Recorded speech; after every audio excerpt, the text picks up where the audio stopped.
Talk, the game, and the Game Nashville app. Stillman and Company is delivered by TriStar Moving, 102.5, 106.3 The Game, streaming live on Twitter, Twitch, YouTube, and Facebook Live. Thanks to Superbook Sports, live from the Hiller Plumbing, Heating, Cooling, and Electrical Studios. Ian is here today. Hello, Ian. What up, what up? Welcome back. Thank you. It is good to be back. It is good to be back on the radio. I spent the last week in Mexico City at a bachelor party. So I was trying to keep up with things from Teotihuacan. We had a great time, but I am glad to be back. And let me just start off by saying that it's not lost on me, the idea of, what happened a week ago here in Nashville. And it's still, as a lot of those kids and teachers were put to rest over the weekend, still with a very heavy heart thinking about the community. So I want to start today on this story that kind of came out of nowhere. Daniel Jeremiah, who is the lead NFL draft guy for the NFL Network. He is the Mel Kiper Jr. of NFL Network. They have 47 people that work on the draft. He's number one. Daniel Jeremiah on the Moving the Sticks podcast had a little anecdote as Bucky Brooks was going over his mock draft about the third overall pick. Now, Carolina has number one. We know they're going quarterback. Houston has number two. We know they're going quarterback. And then there's three. And Daniel Jeremiah said this on the Moving the Sticks podcast. Yeah, I don't think so either. I'll be shocked if the Arizona Cardinals take a player at the third position. Can I give you the team that I've been told to keep an eye on that's exploring this and looking into this? Again, this is just people around the league who said do not sleep on numero 11. The Tennessee Titans. Ooh. The two teams to keep an eye on were the trade-ups were the Raiders and the Titans. Don't sleep on. And then we talked about the Raiders a bunch. We've talked about maybe Seattle at 5. I haven't heard a lot of buzz about Tennessee at 11. That would be an interesting one. Okay.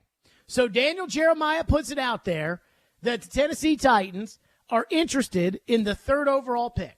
And last night, Twitter went crazy about this. Like, oh, my God, are they going to do this? Are they going to trade for the third overall pick and draft their quarterback in the future? And, oh, my goodness, what would it take? And what do you think about the guys and all of that? Let me say this. I do not believe that the Tennessee Titans are going to trade for the third overall pick. Now, I'm not going to tell you that the Titans didn't reach out to Arizona to see what it would take, just as a kicking of the tires to say, hey, what would you think about this? I'm not ruling that out completely, but I don't think the Titans are serious about buying the third overall pick in this year's draft. And I'm going to tell you what I think really is happening. So this is what I call lying season. I talked to John McClain yesterday, and I was like, John, what is it like once the calendar turns to April? What is it like as far as what you hear? And you all know John McClain, and you know John McClain is one of the best reporters in the NFL. One time I was talking to Adam Schefter about Floyd, and Adam Schefter said, any friend of John McClain's is a friend of mine. And I thought to myself, man, Schefter's one of the top insiders, and he's like, yeah, McClain's helped me in my career. So I was talking to McClain yesterday, and I said, what do you make of what you hear this time of the year?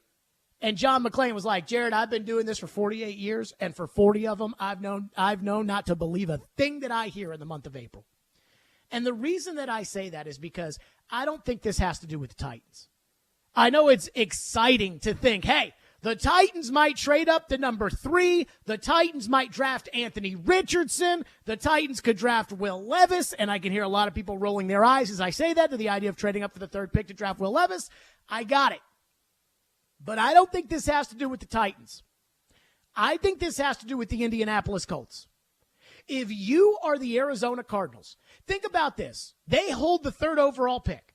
There are only two people that would know for sure if the Tennessee Titans reached out about the third overall pick.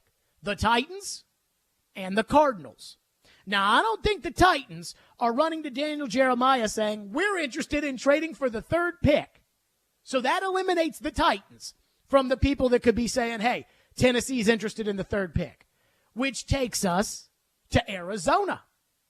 And why would Arizona want it out there that Tennessee is interested in the third overall pick? Who picks fourth? Indianapolis. And so this time of the year, this is where people are going to put things out there. I believe the Arizona Cardinals, and the Arizona Cardinals have holes all over their roster. I read somewhere, I think it was Peter King's column this morning, in which Peter King said they have the most holes of any team in the league on their roster. I think the Arizona Cardinals think we want Will Anderson Jr., but we also want another player with that third pick. How do we make sure that we get Will Anderson and we get another player with that pick? It's easy. You trade to 4 with Indianapolis, and you pick up a third or a second or something like that, and now you get 2 players for that pick, and you get the player that you want. Remember, San Francisco did the same thing before the 2017 draft. And when they convinced Chicago there was a chance they were going to take Mitchell Trubisky, when they wanted Solomon Thomas all along, and so Chicago paid to move up to number 2 to make sure they could get Mitchell Trubisky. Floyd told me a story about the 95 draft where the Titans drafted Steve McNair with the 3rd overall pick. Tom Coughlin called him before the draft and said, I'm going to take Steve McNair at number 2. Jacksonville had the number 2 pick that year. Tom Coughlin calls him, says, I'm going to take Steve McNair with the number 2 pick. Floyd said, no, you're not. You're going to take Tony Baselli. I know you're going to take Tony Baselli. And Coughlin said, if you don't trade me a 3rd-round pick to move from 3 to 2, I'm going to take McNair. Floyd said, fine, you do that, and I'll take Baselli, trying to call Coughlin out on his bluff. Bud Adams caught wind of that. I'm sure Floyd told him. And Bud Adams told Floyd, make the trade. Move up to number 2, and let's make sure we get McNair. Now, Floyd ultimately didn't do that, and the Jags did take Tony Baselli. But Floyd told me after the draft, he was sitting there in his bed that night, looking up at the ceiling, thinking, what if Jacksonville had actually taken Steve McNair? The owner has told you, make the trade to make sure we get Steve McNair, and you defied the owner, and it blew up in your face on draft night. What would happen to you? And I always think those are kind of funny stories. So this is the time of year where if a big trade's going to come down, for the most part, you're going to be completely blindsided by it. Remember when San Francisco made a similar move where they went up there with Miami and they took the 3rd overall pick in order to draft Trey Lance, and it was a Friday and that trade came down, and I remember everybody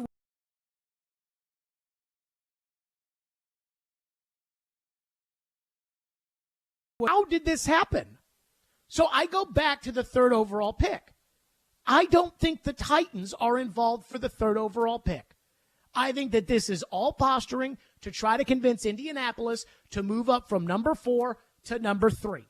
Now, Indianapolis, to their credit, I think they're kind of pushing back. In fact, Ian, if you could, Jeremy Fowler was on SportsCenter yesterday morning. And look, it feels to me, and I could be wrong about this, it feels to me like Stroud and Young are in a class by themselves at 1 and 2. Richardson out of Florida, in my opinion, it feels like is very clearly number 3. And it feels like Will Levis has fallen off. You know, Richardson has the upside and the talent, but he also had at least a little bit more production this past year. You know, all the yards against Tennessee, all the yards against Vandy, whereas Will Levis, quite frankly, had no production this season, and apparently he is struggling in this pre-draft process. So I think Will Levis is very clearly 4. So let's just say that Arizona is putting it out there. Let's operate under my theory. Excuse me. Let's operate under my theory that that Arizona is putting it out there that the Titans are willing to deal for the 3rd pick. Well, Indianapolis is going to put it out there that we don't care. We'll stay at 4 and take the quarterback we want. This is what Jeremy Fowler said yesterday on SportsCenter. There is some buzz around the league about Will Levis and the Colts at number 4 overall. I texted with UK coach Mark Stoops, who told me that the Colts have done their homework on Levis, and they had a presence at his pro day. So he's a bit of a polarizing prospect because when you talk to teams, they say he's a pretty serious guy as far as his demeanor. How's he going to fit in with certain teams? But the ability is certainly there. I've talked to several teams now who think the Colts are at least seriously considering taking Levis in that spot, and he fits the prototype for what they've always liked in a quarterback, big-bodied, sturdy guy in the pocket. Oh, I've talked to people. Indianapolis says they'd be willing to take Levis. Arizona says Tennessee wants the 3rd overall pick. Indianapolis says we're fine taking Will Levis. Guess what? I don't think either of those two things are true. I mean, I'm sure the Titans want the third pick, but I don't think the Titans are going to trade up for the third pick. And I don't think the Colts want Will Levis. I think the Colts were completely blindsided by the Carolina trade up to number 1. And I think right now they're sitting there at 4 thinking, okay, let's take Anthony Richardson. And if we take Anthony Richardson, we can start Gardner Minshew. We can keep Anthony Richardson on the bench for a year. He can learn the Jalen Hurts offense under Shane Steichen, and let's go from there. But we're not going to let Arizona bully us around here. That's what I think's happening here. So as much as last night was, oh my goodness, are the Titans going to trade up to number 3? I don't see it. And I don't believe it. I do not believe that the Tennessee Titans are actually thinking about trading up to the third pick and drafting Anthony Richardson.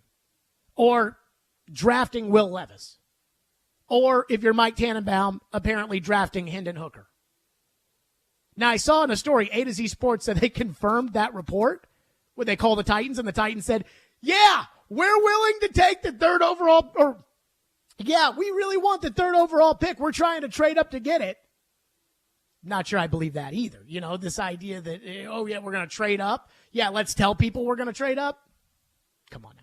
615-737-1025 is our phone number, 615-737-1025. And hell, maybe the Titans do end up making the trade. Maybe they do want Anthony Richardson, but I don't buy it. And the one thing I will keep telling you all about this time of the year, it is officially April. The draft is 20-something days away. Everybody now knows who they like and who they don't like. There is not a lot of board movement at this point. Now, it is about trying to hide things. It is about telling people the opposite of what you think is true to try to give them a false impression. And I think this is the beginning of it for the Titans. 615-737-1025. Here's the other reason why I don't think the Titans really have interest in trading for the third overall pick. We'll get to that coming up next. Stillman and company. Good to be back here on a Monday. 615-737-1025. 1025, 1063 The Game. Every Wednesday at 8:30. Come on. Join Robbie and Rexrode for The Choice is Yours. 2 sports questions, 2 non-sports questions. They'll answer a couple of questions about life and sports. The Choice is Yours is built by Jarrett Companies. You have a choice. So when you have a need for site and utility work, fire protection, concrete and asphalt services, the choice is simple. It's Jarrett Companies. For more, visit JarrettCompaniesInc.com. The Choice is Yours. Wednesdays at 8:30 on 1025 and 1063 The Game and the Game Nashville app. Looking for a career with purpose or have that passion for youth development? Boys and Girls Clubs of Middle Tennessee provides a safe place where youth gain the tools to learn, lead, and reach their full potential. And that starts with you, offering competitive pay and free after-school care for employees. Learn more at bgcmt.org. Ever tried to shop for a diamond online? They all look great on the computer screen, but the fact is, most reputable jewelers like Genesis Diamonds wouldn't touch them with a 10-foot pole. These are the diamonds that nobody wants to buy. We call them the B-quality diamonds. That's Genesis owner Boaz Ramon, who says that even diamonds with the same grade and specs on paper can be very different when you see them up close in person, especially the ones from online dealers. Those diamonds gonna look always cloudy or dirty. It's like you're wearing your glasses and there is fingerprints all over the glass. You just don't understand, or nobody told you that the material that this diamond was cut from was not the best material. Why risk it? At Genesis Diamonds, they screen thousands of diamonds and only choose the best of the best for maximum brilliance, sparkle, and luster.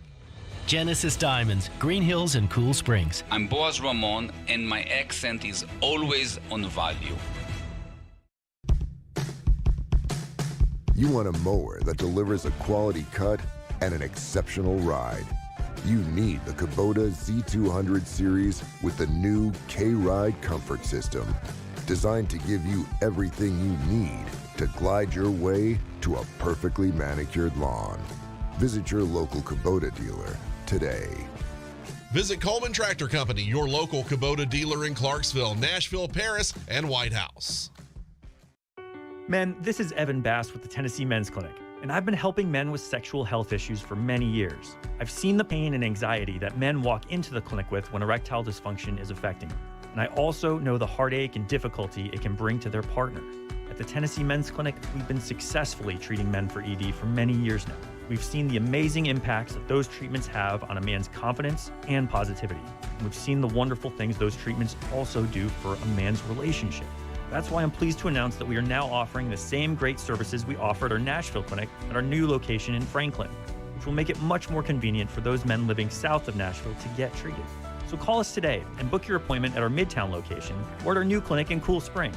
Your first visit is only $99 and includes blood work and a medical consult. Call 615-208-9090. That's 615-208-9090 or go to TennesseeMen'sClinic.com. Visit our website to learn more, including side effects. Treatment sex results vary. Join 102.5-106.3 The Game and the Nashville Predators Energy Team this Monday, April 3rd at the Rusty Nail in Hermitage to watch your Nashville Predators take on the Dallas Stars. Enjoy $3 two-lane beer drafts and cheer on the Preds. That's the Rusty Nail in Hermitage. Go Preds! Anyone want to tell me what happened? Did you miss any of today's show? It's okay. It's fine. Don't worry. Subscribe to the Stillman and Company podcast on Apple, Spotify, and other podcast platforms, or by going to thegamenashville.com. All right, I'll give it a shot. You're listening to Stillman and Company, presented by TriStar Moving on 102.5 and 106.3 The Game and the Game Nashville app. What are you hearing about the number 3 overall pick? And what do you think about Move the Sticks' report of Tennessee potentially being in there? So, first of all, I have not yet heard specifically that Tennessee is going to move, is poised to move. I'm 100% sure they are making phone calls because every team makes phone calls. And I will say this. My friend Daniel Jeremiah, usually when he says something, there is plenty of reason behind it. Like, he is not a rumor guy usually, and he's very, very connected. So usually when he says things, except if it's about the Padres, usually he knows. Tennessee would seem to make sense for a possible team to trade up. They have Ryan Tannehill on, a deal for another year. He is getting up in age. Obviously has not been at his top, I would say, the last year. Them being in the quarterback world would make sense. They were last year, took a quarterback in the 3rd round. There you go. That was Ian Rappaport talking about the trade, saying, hey, if Daniel Jeremiah says it, I don't think he's saying things just to say things. And he may be right. But I don't think the Tennessee Titans are actually interested in trading for the 3rd overall pick. I think this is lying season. I think Arizona wants it out there that Tennessee's interested at 3 because they want Indianapolis to move up from 4 to 3 and throw in an extra pick. But here's another reason why I don't think that this is really a possibility for the Titans.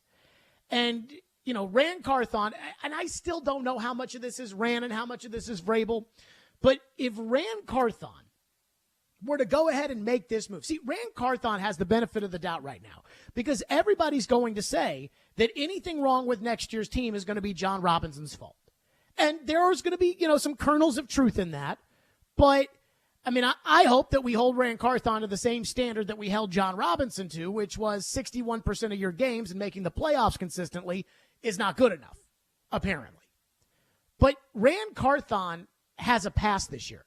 And if there's anybody to blame, if the team struggles, it's not going to be the new guy. It's going to be the guy who lost 7 in a row at the end of last year. That's Vrabel.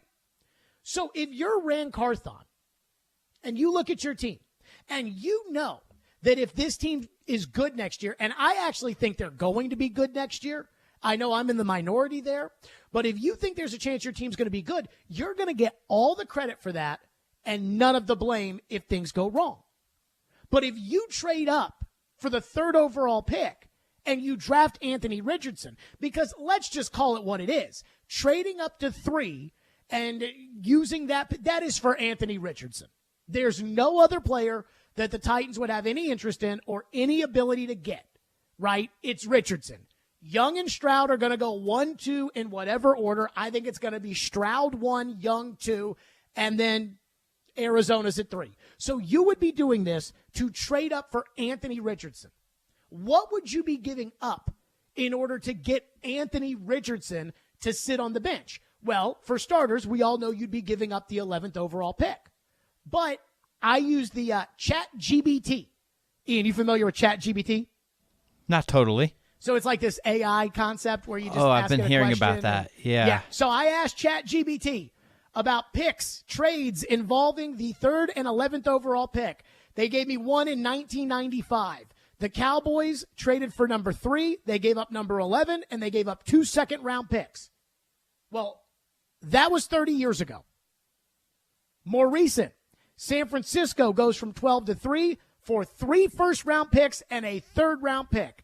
2018, the Jets go from 6 to 3 for the 6th overall pick and 3 second-round picks. Now, in 2013, Miami and Oakland did a deal in which I believe it was Oakland moved up to 3. No, excuse me, Miami moved up to 3 for Deion Jordan and then only gave up like a second-round pick in addition to that. Now, if we're talking about 11 and 41 in order to go up and get Richardson, then I would listen at least a little bit.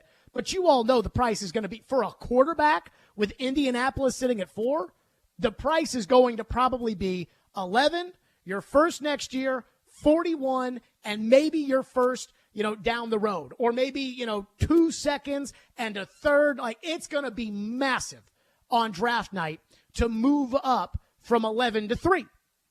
So if you're Rand Carthon and you make that move, you are now on the clock. Anthony Richardson has to be a franchise quarterback or else you're fired. End of story. And you have massive holes on your roster right now in which you would be trading the currency that would allow you to surround Richardson with talent. So that doesn't make a lot of sense either. Because now you're not going to be able to get the left tackle that you would definitely be able to get if you're picking at 11. You would not be able, probably if you're using a second-round pick, to get a wide receiver to go opposite Treylon Burks. So now it's Treylon Burks and Nick Westbrook-Akina. And that's all you've got at receiver. And if you're dealing a 3rd-round pick as well in order to, because you don't have the, you don't want to deal a first 2 years from now, then you're not going to have the guard that you currently don't have on your team. So you're going to sit Anthony Richardson on the bench. You're not going to have a 41st pick. You're not going to have a first-round pick next year. And Anthony Richardson has to be that dude or else you get fired. I'm not sure that that's the best call.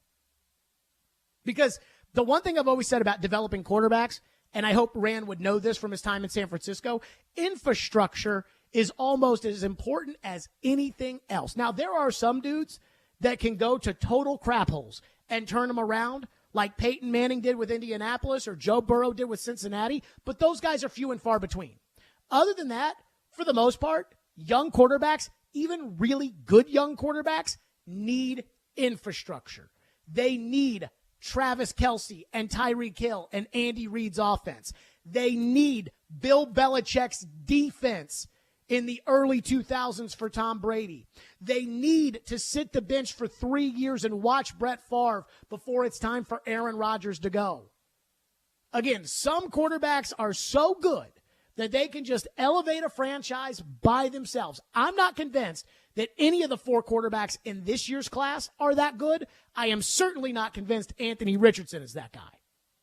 So if you're Rand Carthon and you make that move up to 3 and you trade everything it takes, let's say that you've got to give something between San Francisco's trade from 12 to 3 and Dallas's trade from 11 to 3, and it ends up being 2 1s and a 2. So you're going to deal 11, 41, and your first next year. You're going to get Anthony Richardson. You're going to stick him on the bench. Where are you getting a receiver to help Ryan Tannehill this year? Where are you getting a receiver to help Anthony Richardson next year? How are you going to fix your offensive line? Because you're not going to have a first-round pick in next year's draft. And when I say somewhere in between, what I'm thinking is instead of, it's not going to be 2 1s and a 2, it's probably going to be 2 1s and 2 2s. So, I mean, how are you going to fix the problems that you have? What's going to happen if you do that is you're not going to improve your team much off of this year. Your passing game is probably going to be as bad as it was last year, simply because your offensive line is still somewhat of a mess. It'll be a little bit more reliable probably this year, but it's not like you went out and got any impact offensive linemen, and you won't be able to because you're trading the 11th pick, and you won't have a receiver because you're trading 41. So now your passing game is going to be the same or probably worse than it was last year. And then you put Anthony Richardson out there after 1 year, and there's no Derrick Henry, and you've got no offensive line, and you've got Treylon Burks. You're fired. So I just don't see Rand Carthon doing that. I do not see that. Corey Curtis asked me about on the news yesterday about could I see the Titans trading up? I can't, just because of the amount of holes that they have on their team, and the fact that I don't think Mike Vrabel's going to sign up to take a player with the first-round pick this year, sit him on the bench behind Tannehill, and get nothing out of it, and subsequently lose more games. Because he knows he lost 7 in a row at the end of last year. So I just don't see it. That being said, I didn't see the Titans letting Josh Dobbs go, and they did. So clearly not exactly on the same page, but I cannot see it. I cannot see Rand Carthon starting the clock on himself. This is the only crack that he would have at it. This is the only swing he would get to take, is to move up to 3, to draft Anthony Richardson, and pray to God that Anthony Richardson walks the road from where he is now to that superstar talent that he has. And people will say, well, when Rand Carthon was in San Francisco, they made the similar move for Trey Lance. Couple of things there. Number one, they got lucky. They got lucky that Brock Purdy was as good as he was this year. Secondly, organizational infrastructure. Kyle Shanahan is the quarterback coach. He's the best quarterback coach in the league. Deebo Samuel, George Kittle, Brandon Ayuk were all already there when they made the trade up. The Titans don't have any of that. So, again, the report, Titans going to trade for number 3, I'm like, I don't see it. I do not see it, especially with Will Levis slipping. And I think he is slipping. 615-737-1025. We'll get to some of your phones on this. So, Ian, I have a conspiracy theory. Fun. Okay. So I know people are going to say, Jared's talking out of both sides of his mouth. I'm telling you right now, I think Arizona's lying. I think they're putting it out there that the Titans are interested in 3 to scare the Colts. I do not see the Titans moving up to 3. Because, again, I think it's going to be for Richardson if you move up to 3. And there's a lot of development that has to go into Richardson. But I do have a conspiracy theory about this, which is the only way possible I could see the Titans doing this deal. We'll get to that next. Stillman and Company right here on 102.5, 106.3 The Game. FanDuel Sportsbook is my official sportsbook app. It is the final game of the tournament tonight. That's right, and there's no better place to get in on the action than FanDuel, America's #1 sportsbook. That's because right now, FanDuel is giving new customers a no-sweat first bet up to $1,000. That's up to $1,000 back in bonus bets if your first bet does not win. Just go to FanDuel.com/JGM and sign up today to claim your no-sweat first bet. Then you can wager on everything. That's right. From the money line to point spreads to which team will be cutting down the nets. All on an app that's safe, secure, and super easy to use. So don't miss your shot at a no-sweat first bet up to $1,000 when you join FanDuel today. Go to FanDuel.com/JGM to sign up and make every moment more with FanDuel. That's right, my official sportsbook app. By the way, I'm big on Connecticut tonight. I think Connecticut's going to win. I think Connecticut's going to win handedly like they've won all these other games. I have been telling you for the last 2 weeks, I think Connecticut's the best team in the country, and I think they cut them down tonight. 21 and older in present Tennessee. First online real money wager, only $10 first deposit required. Refund issued as non-withdrawable bonus bets that expire in 14 days. Restrictions apply. See full terms at FanDuel.com/sportsbook. Gambling problem? Call the Tennessee Red Line at 1-800-889-9789. This is Phil Tomasino, and this is Smashville. Cousins put it in front of the score. Tomasino lofts it in. 2-0 Nashville. This is the flagship of the Nashville Predators Radio Network, ESPN 102.5 The Game. Do you have a VA loan? In this housing market, homeowners with VA loans have access to a ton of instant cash. Hey, Willie Donick here. Do you need cash to pay off credit cards and other high-interest loans? How does a check for 80 or 90 grand sound right now? Loan Pronto is helping veterans every day get the money they need with a quick and easy zero-cost cash-out refi with zero closing costs. With a VA loan, it's really cool because you can access up to 100% of your home's value. That's 100%. Use that money to pay off credit cards, home equity lines, car loans. Consolidate all your payments into one check per month and close in 2 weeks. Most homeowners who do this end up cutting their overall monthly payments by $800. And Loan Pronto's all-digital process makes it fast and easy. They're doing loans with super low APRs, and they love working with veterans. Call now. See what your options are. Call Loan Pronto, 615-499-5780. That's 615-499-5780, or go to loanpronto.com. Equal housing lender, NMLS 1661781, subject to lender approval. If you're hiring, it can feel like you're trying to find a needle in a haystack. You can hope the right person comes along, or you can just use ZipRecruiter. And now you can try it for free at ZipRecruiter.com/radio. In fact, ZipRecruiter has helped a lot of business owners find their needle in a haystack, like Marco, president of operations at Telly Tires and Auto Centers. Because Telly Tires has grown a lot in the last few years, Marco needed to hire everyone from a receptionist to a store manager to a head mechanic. ZipRecruiter helps me find all the right people, even the most difficult jobs to fill. ZipRecruiter helps me keep my business running. Take it from Marco and millions of other businesses who've used ZipRecruiter.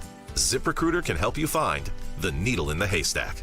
See why 4 out of 5 employers who post a job on ZipRecruiter get a quality candidate within the first day. And right now, you can try ZipRecruiter for free. That's right, free at ZipRecruiter.com/radio. That's ZipRecruiter.com/RADIO. ZipRecruiter.com/radio. ZipRecruiter, the smartest way to hire. When you want live and local, if they were just better at the offensive line, you could be a contender in the AFC again. They've had more winning seasons than not. 102.5 and 106.3 The Game has you covered. Looking for some national programming? Why do I want to get a running back like that 5 more years? The AFC now is so deep at quarterback. Check out 94.9 The Fan. Nashville's home for all things sports is 102.5 and 106.3 The Game and 94.9 The Fan. Hey, Nashville, this is Dan Lebitard. You're listening to Nashville's best sports talk, ESPN 102.5 The Game. Tennessee to 3. And so a couple things we could talk about with the Tennessee Titans going up. New general manager, Rand Carthon, working with Mike Vrabel.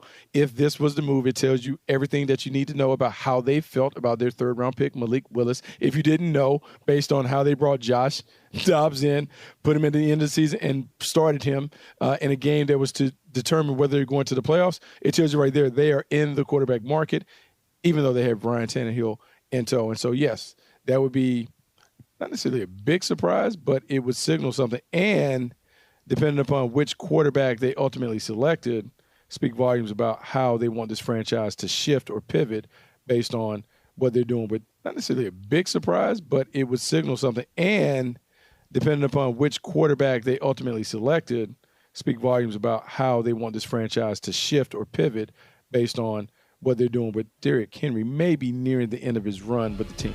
That was Bucky Brooks on the Move the Stick podcast, where they were talking about Titans trading up to number 3. And I've told you, I do not think the Titans are going to trade up to number 3.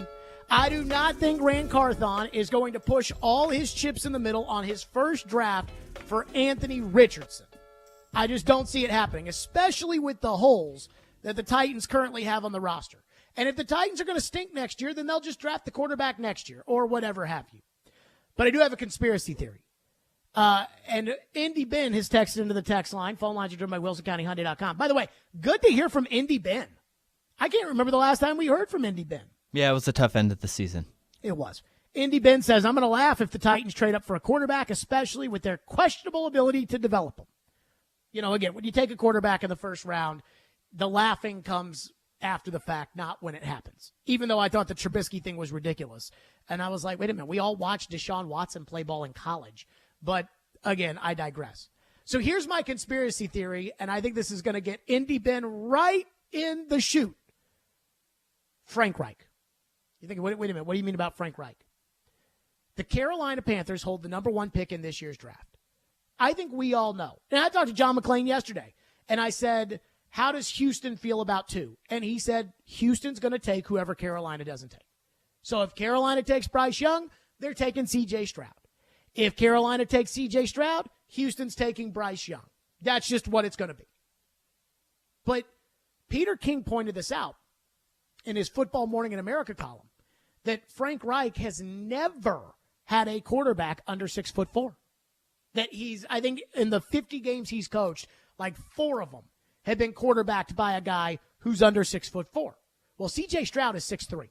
And we know we know that Bryce Young is absolutely, positively not 6'4". And so that might be a big deal for Frank Reich. And Peter King said, a coach that he talked to in the league says it is absolutely a big deal with Frank Reich. So what if Frank Reich tells the Titans, we're taking Anthony Richardson, who is 6'4". We're taking Anthony Richardson number 1 overall. There's been some reports out there, a little here and there, that Carolina really likes Richardson, and I've never believed any of it. But again, this is my conspiracy theory here. Frank Reich tells the Titans we're taking Richardson, which means that Houston at 2 has to pick between Young or Stroud. Now we're talking about the Titans' first-round pick this year at 11, their first-round pick next year, their second-round pick this year at 41, their second-round pick next year in exchange for either Bryce Young or C.J. Stroud.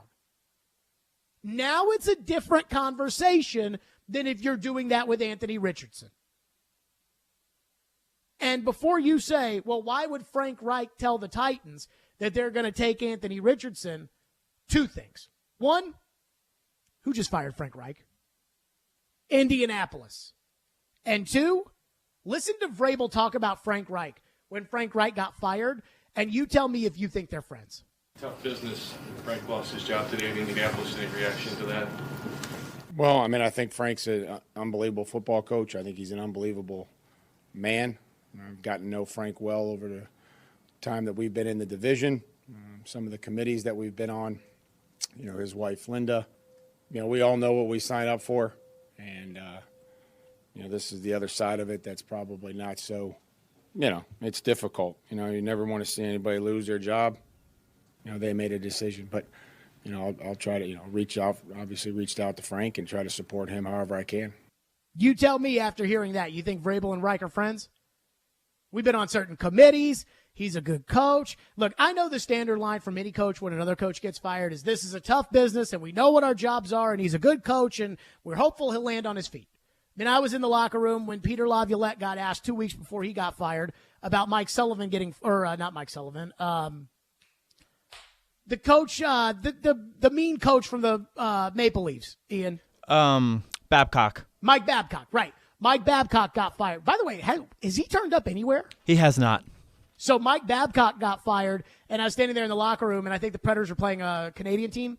And so the Canadian media asked Laviolette about Mike Babcock getting fired, and he was like, Mike's a good coach. It's a tough business. We know what we signed up for. Yada, yada, yada. Not, he's a great man, and I'm a friend of his on the committees, and he's a good man, and his wife is a good woman, and I'll support him however I can. You know what I mean?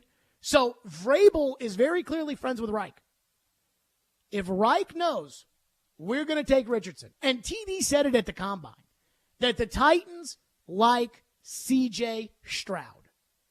If Reich tells the Titans, we're taking Richardson, that I've talked to the owner, I want a 6'4" quarterback. We've signed Andy Dalton. Andy Dalton is starting this year, and we've already traded away DJ Moore, so we know it's going to be bad. We're taking Anthony Richardson. Houston can't take 2 players. Like, Houston cannot screw you in that situation. So you're going to be sitting there at 3 with Young or Stroud. If the Titans like Stroud as much as TD says they do, and I have no reason to doubt TD on that, I could see that being a reason why the Titans are trying to get in now at number 3. Because if one of those 2 guys is there at 3, and we know that, Richardson and Levis will be there, but if one of those 2 guys, Young or Stroud, is at 3, the asking price just went up. Because no matter how you want to spin it, there are more questions about Anthony Richardson and Will Levis than there are Bryce Young or C.J. Stroud. Now, I'm still not sold on either guy. If I had to pick, I would pick Stroud. And I love Young as a college player, But at his size, I'm worried about it. But that's just my one conspiracy theory that maybe the Titans have checked in just to get a sense, because maybe, again, they're friends, Vrabel and Reich. Reich would shove it right up the tush of Indianapolis if the Titans traded up to 3 and got Bryce Young or got C.J. Stroud, and Indianapolis is stuck there at 4, and they have to go Will Anderson, or they have to go Jalen Carter, or they have, because, you're going to go Levis with that pick. And then who's going to play quarterback for the Colts? Gardner Minshew? Now, I'm fine with Gardner Minshew if he's a bridge guy to a guy I've already got, like Richardson, but I'm not fine with Gardner Minshew if that's who we're rolling out there week 1, and we're going to try to beat Jacksonville and Tennessee. I mean, there's no way. Dexter says the Titans didn't have $2 million to pay a backup quarterback. Otherwise, they would have kept Josh Dobbs, per Mike Keith. I guess I made the comment that I was expecting them to keep Josh Dobbs, and they didn't, so what do I know? And, I mean, look, I love Mike Keith, and Mike Keith, in my opinion, is a great play-by-play guy. You're telling me the Titans don't have $2 million. Like, whether it's cash or cap, you're telling me the Titans don't have $2 million. $2 million in the NFL, where the cap is like $220 million, where the average team spends about $230 million. You're telling me the Titans don't have $2 million. I mean, come on. It's $2 million. You're paying your quarterback this upcoming season $27 million. Everybody else is paying their quarterback like $40 and $50 million. The Jets are going to end up paying their quarterback $58 million. And you're telling me the Titans don't have $2 million for a backup quarterback? Now, I remember I went on a rafting trip in 7th grade, and the lacrosse coach at USN was one of the teachers on the rafting trip. And he kept saying over and over again, and it drove me crazy. He said, can't means don't want. And sometimes I don't think that that's totally true. Like, I can't play in the NBA. It doesn't mean that I don't want to play in the NBA, but I can't play in the NBA. But for the most part, he's probably right. That oftentimes when people say they can't do something, it's because they don't want to do something. So when I hear that the Titans can't pay $2 million for a backup quarterback, and yet Cleveland, who's paying their quarterback $46 million, Cleveland can, I'm like, is it that they can't, or is it that they don't want to pay $2 million for a backup quarterback? And that's fine. But I would not give you a pass if you're the Titans and Malik has to play next year, because Malik sucks. 615-737-1025 is the phone number. We're back to your phones. 615-737-1025. Plus, Daniel Jeremiah clarifies what he said about the Titans trading up to number 3. We'll get to that next. Stillman and Company. Hey, Preds fans, don't miss Wednesday night Smashville live show at Brewhouse South in Cool Springs. Starting at 6 o'clock, see your Predator star players up close and personal. Plus, get autographs and pictures. The Preds player guests this week on Wednesday are Mark Jankowski and Philip Tomasino. Smashville Live is brought to you by Spring Hill Heating and Cooling, Little Harpeth Beer, Superbook Sports, and Dulce Vita Tequila, pure and simple. The crowd is standing on its feet. It's in the hole! It's in the hole! Join 102.5 The Game for the 2nd annual Music City Celebrity Golf Tournament, benefiting Souls for Souls, June 7th at Hermitage Golf Course. Put your team together and come play with athletes, musicians, and other local celebs. Be the ball. Support a great cause and have loads of fun. Plus, you'll have the chance to win awesome prizes. Sign up to play, sponsor, or donate at thegamenashville.com/golf. Gary Ashton here. People walk up to me all the time and say, don't sell without the intel. This message couldn't be more true. Right now, it's a fantastic time to buy or sell your home in Nashville, but you can't do it without the intel. No one has more intel than the Gary Ashton team. So what is this intel we keep hearing about? Intel so you can sell your home without stagings or showings? Intel on where to find your next home so that you can sell your current home while the market is hot? And intel that helps you win the buyer battle and cash in on your home equity. For more intel, visit GaryAshton.com, where we can give you the insight and the most up-to-date real estate intel in Nashville. Plus, the Gary Ashton team is the official real estate team of the Nashville Predators. Get the confidence to sell your home and find the dream address without the stress. Visit us today at GaryAshton.com That's GaryAshton.com. And remember, don't sell without the intel. Michelle Knezvik here for Superbook Sports. Baseball is back and the push for the postseason is on for hockey and hoops. Make it all count this spring with Superbook Sports. Superbook Sports is the best wagering app around with a direct line to experienced bookmakers behind the counter in the one and only Superbook in Las Vegas. Plus, get a $250 bonus when you sign up, deposit, and wager all in the same day. Don't let spring pass you by without winning some money with Superbook Sports. Visit superbook.com for terms and conditions. Gambling problem? Call 1-800-889-9789. At the law office of Amanda J. Gentry, we are committed to defending your rights. Being arrested doesn't have to be the worst day of your life. Being served with custody paperwork doesn't have to be the worst day of your life. It may feel that way, but if you have Amanda J. Gentry representing you, you can feel confident that you're going to have the best quality representation in all of Middle Tennessee. Amanda J. Gentry goes wherever justice demands. 615-604-6263. AmandaJGentry.com. They talk sports. The Predators get the 2 points, which is obviously what they needed. They're not making big moves that are jaw-dropping signings in free agency. They talk life. Well, I almost just fell down the stairs, so there's that. My backpack was so heavy, the seatbelt alarm was going off the entire trip. But most of all, they have a good time. Here or there. Yeah. Chase and Michelle, weekday mornings at 9 on 102.5 and 106.3 The Game and the Game Nashville app. Strong opinions and a strong personality on your drive home. This is Stillman and Company, presented by TriStar Moving on 102.5 and 106.3 The Game and the Game Nashville app. Yeah, I don't think so either. I'll be shocked if the Arizona Cardinals take a player at the third position. Can I give you the team that I've been told to keep an eye on that's exploring this and looking into this? Again, this is just people around the league who said do not sleep on numero 11, the Tennessee Titans. Ooh. The two teams to keep an eye on were the trade-ups were the Raiders and the Titans. Don't sleep on. And then we talked about the Raiders a bunch. We've talked about maybe Seattle at 5. I haven't heard a lot of buzz about Tennessee at 11. That would be an interesting one. That was Daniel Jeremiah on the Moving the Sticks podcast. And Taylor Lewan asked him, quote, word on the street is you have a reliable source saying the Titans are trying to move up to the third pick. 2 questions. How reliable is the source? And what would they have to give up asking for a friend? Daniel Jeremiah says, quote, just said they are doing their homework and due diligence. I used the word exploring. I was talking to a couple of GMs, and they said don't sleep on them moving up. That's all. Feels kind of like a walk back, Ian, does it not? I don't know about a total walk back, but I just think, this kind of stuff during, like you mentioned earlier in the show about April, silly season starts to get rolling. Mm-hmm. And I do think teams really start to just explore a lot of different options, and that can be taken out of context sometimes. Absolutely.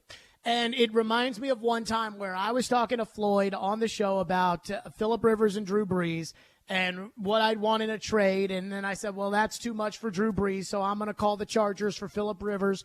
And he said, the second you put that phone down, I pick up the phone and I'm calling ESPN. And I'm saying, I hear that the Texans are calling about Phillip Rivers. And I was like, that's how these guys operate. Coy in Clarksville texts in and says, if the Titans did trade up for the 3rd overall pick and the Titans gave up a 1st and 2nd rounder and next year's 2nd, and again, you'd have to give up next year's 1st too. It's hard for me to imagine that the Titans could do this without giving up the 1st next year. The question is the 1st 2 years from now on the table if the Titans move up to 3? But he says if the Titans were to do that, would Arizona throw in DeAndre Hopkins? Dude, DeAndre Hopkins is old.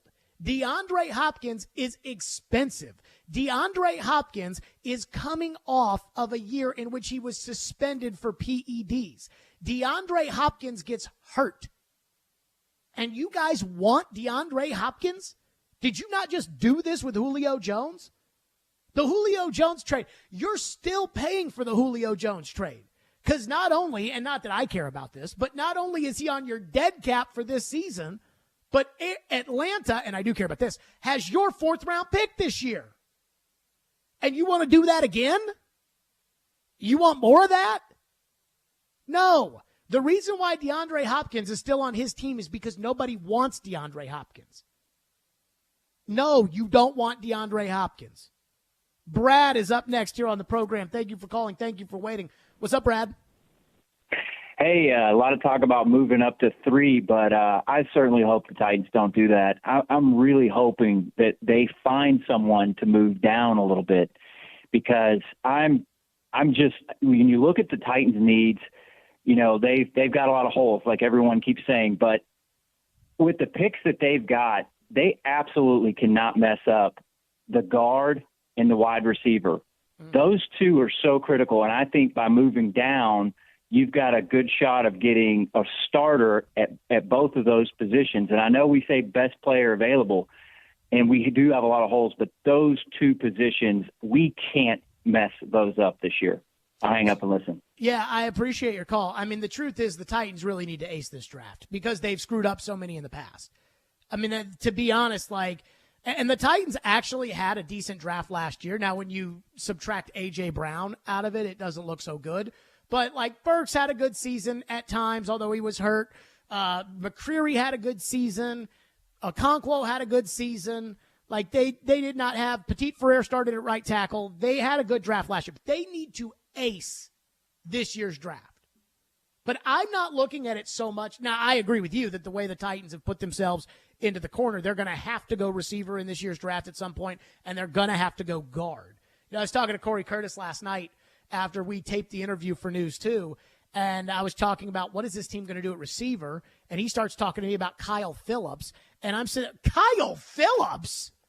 I'm like, a rookie who played in one game, and in the one game he played in, he muffed a punt inside the 10-yard line? I mean, what was he, a 5th-round pick last year? And I'm banking on Kyle Phillips? No. I'm not banking on Phillips. I'm not banking on Racey McMath, who made a name for himself in training camp by running by Caleb Farley all the time, though we did not realize at that point that it was a Farley problem and not a McMath. Wow, he's looking pretty good. I'm not banking on McMath. I'm not banking on Nick Westbrook-Akina, who you let go test the market and came back to you for essentially a veteran minimum contract. I am not banking on those guys opposite Burks. So they are probably going to have to go wide receiver at some point. I say all of this because 3 years from now, you will not remember what your needs in the draft were. Drafting for need is one of the stupidest things that teams do, and they do it consistently. And the reason that they do it consistently is because, for the most part, there are usually 19 to 25 first-round graded prospects in a draft. And then after that, it's all about, well, we need a receiver, and he's close enough to the linebacker. But when you do that, you run the risk of passing on an A.J. Brown. You run the risk of passing on a Derrick Henry. You run the risk of passing on really special players. And so I hate the idea of drafting for need. I do think again, going back to the idea of the Titans, I think that they are infinitely more likely to trade back in the first round to get more picks, to get more cracks at players than they are to trade up to try to draft a quarterback. Texter says, so you're banking on a drafted wide receiver that has played 0 games, get real? Well, I'm not banking on Kyle Phillips. How could you bank on Kyle Phillips? How could you bank on Racey McMath? You can't. When you draft a wide receiver high, yes, you're banking on that receiver. I mean, the Titans banked on Treylon Burks when they traded A.J. Brown. And as of right now, it got the person who did that fired. But that's what you always do whenever you're trading. You're always banking on somebody who has 0 games of experience. Texter says if they want a quarterback, I'd much rather them trade down and acquire more assets and draft Hendon Hooker. Here's the thing about Hendon Hooker. And I thought Mike Tannenbaum's mock draft last week, in which he had Hooker at 5, I think kind of illustrates the issue that I have with trading down and drafting Hendon Hooker. I do believe you can trade down to 18 and still draft Hendon Hooker, but I don't know that. And there are 5 quarterbacks that we think can go in the first round. But I saw a coach told, I want to say it was Peter King, a coach told Peter King in his Monday morning, his Football Morning in America column, that he's got a 2nd-round grade on Will Levis. And I don't know how the Titans have Will Levis graded, but that coach said he has a 2nd-round grade on him. And that's not, what we've heard from Mel Kiper Jr., who compares him to Troy Aikman. So let's say that the league looks at Levis and says, dude, you sucked last year. Sure, you've got size and strength and athleticism, but you sucked. Like, if we're drafting you with the 4th overall pick, we need you to carry our team because we suck. Not, well, he stunk at Kentucky last year because that team was awful. I can't bank on that. I mean, come on now. So let's say the Titans don't even want Levis, which we don't know, but let's just say they don't. So now you're going to move back and bank on getting Hooker. But what if somebody at 13 loves him? What if somebody at 15 loves him? And so you traded back to get Hendon Hooker, and then he's gone. And that's the hard part about Hendon Hooker. That's why when the Giants took Daniel Jones, I remember I was working with First Take at the draft here in Nashville, and Todd McShay was railing on the Giants, and Max Kellerman was railing on the Giants, and everybody was railing on the Giants for taking Daniel Jones 6. And I told Floyd, I was like, they had 3 first-round picks, and they could have waited until 17, and they could have drafted. They were so stupid. And Floyd said, look, if you like a quarterback, you take him. Doesn't matter if you're picking at 8. Doesn't matter if you're picking at 22. Doesn't matter if you like a quarterback, you take him. Because it's hard to get a quarterback, and you don't want to risk that somebody else likes the same guy you like. So I agree. I would love to trade back, draft Hooker, and get a player or 2 in this upcoming draft, or get a pick in next year's draft. I would love it. But if you do that, there's no guarantee you're getting Hendon Hooker. Especially if you love Hendon Hooker, there's probably a chance that somebody else loves Hendon Hooker. And that would be something that I would be at least a little bit worried about. 615-737-1025 is our phone number, 615-737-1025. We'll get back into the Titans, but coming up next, basketball over the weekend. I have the highest compliment I can give. It's like the Jared Stillman Purple Heart.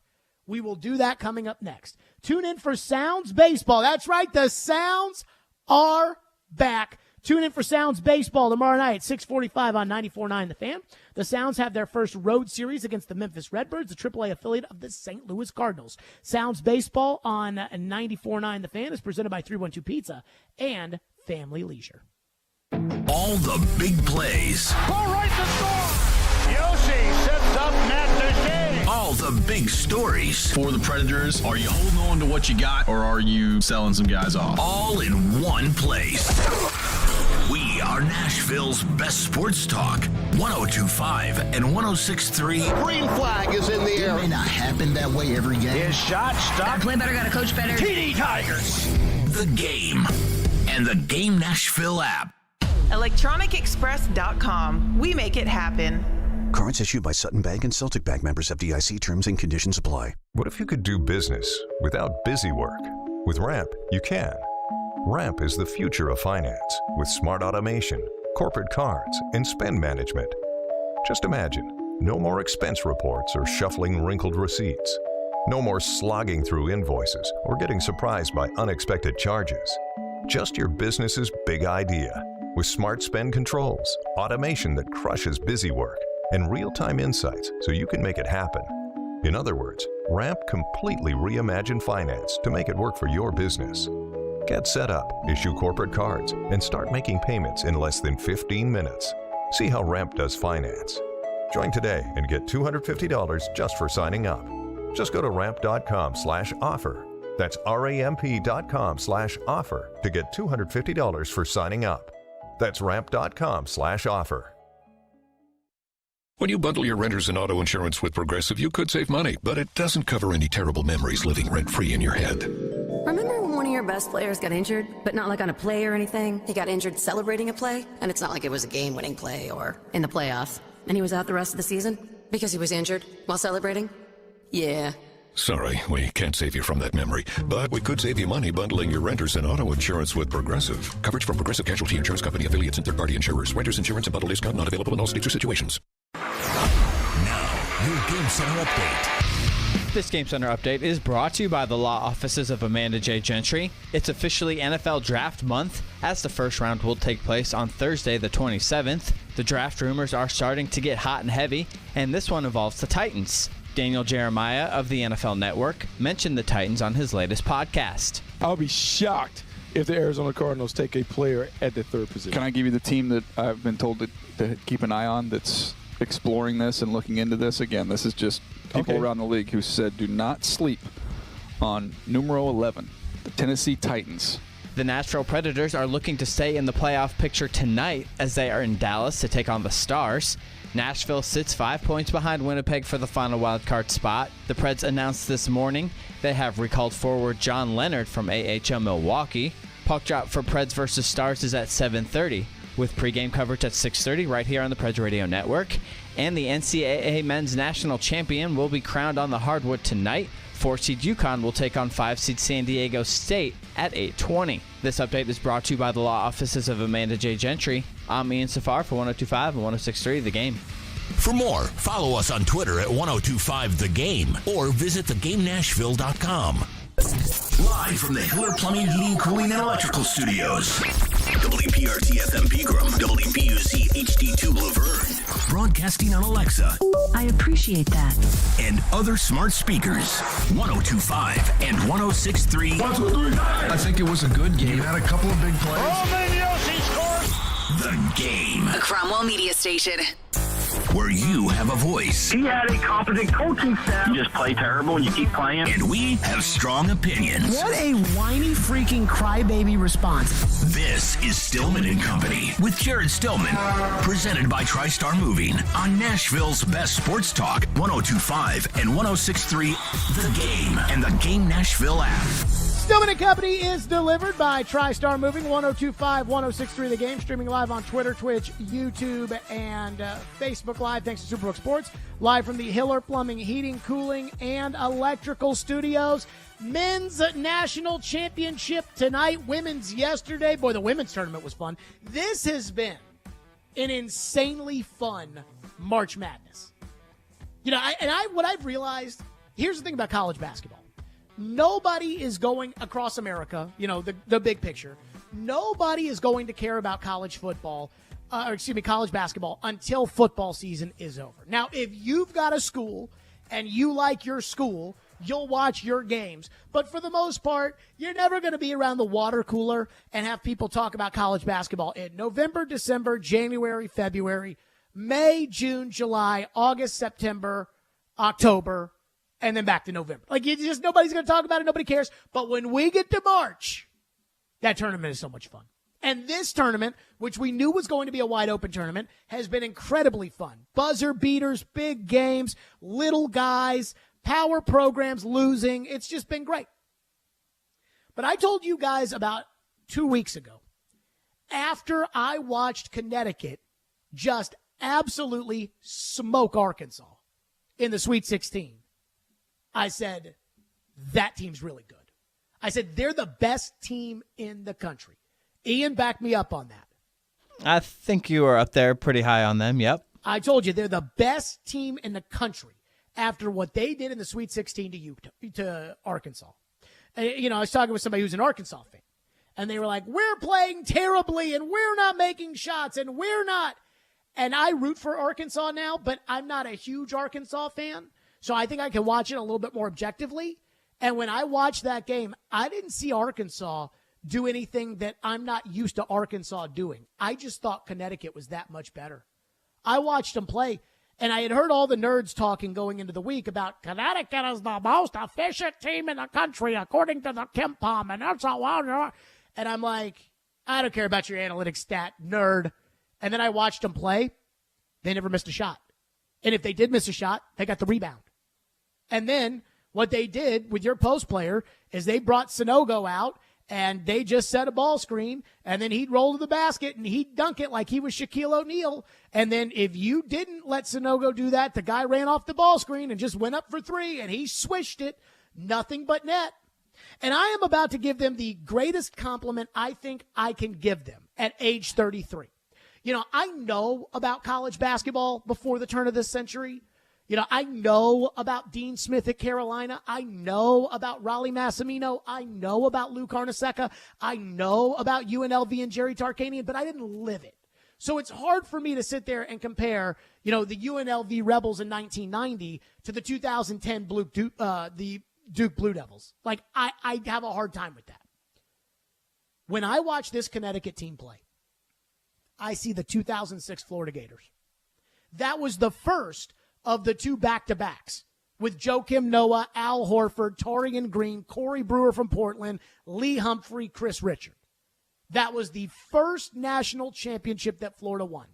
And I remember that year specifically about Florida because they were good for most of the year, but they weren't dominant. I remember Bruce Pearl in Tennessee beat them, and they were far from a team that I considered a legitimate threat to win the national championship. I mean, that was a year that I think a lot of these teams were pretty decent. George Mason ended up making it. They beat a really good Connecticut team in the Elite Eight to get to the Final Four.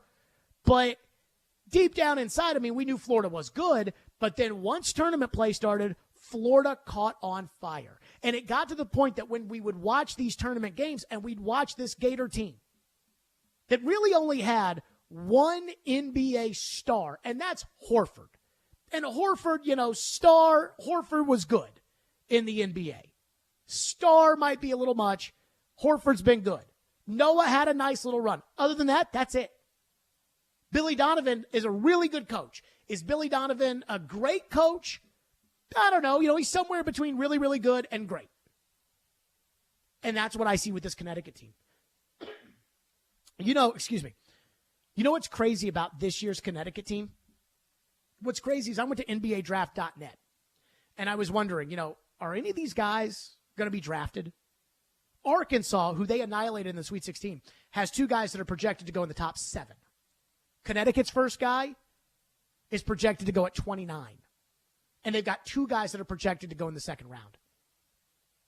And that's kind of like that Florida Gator team.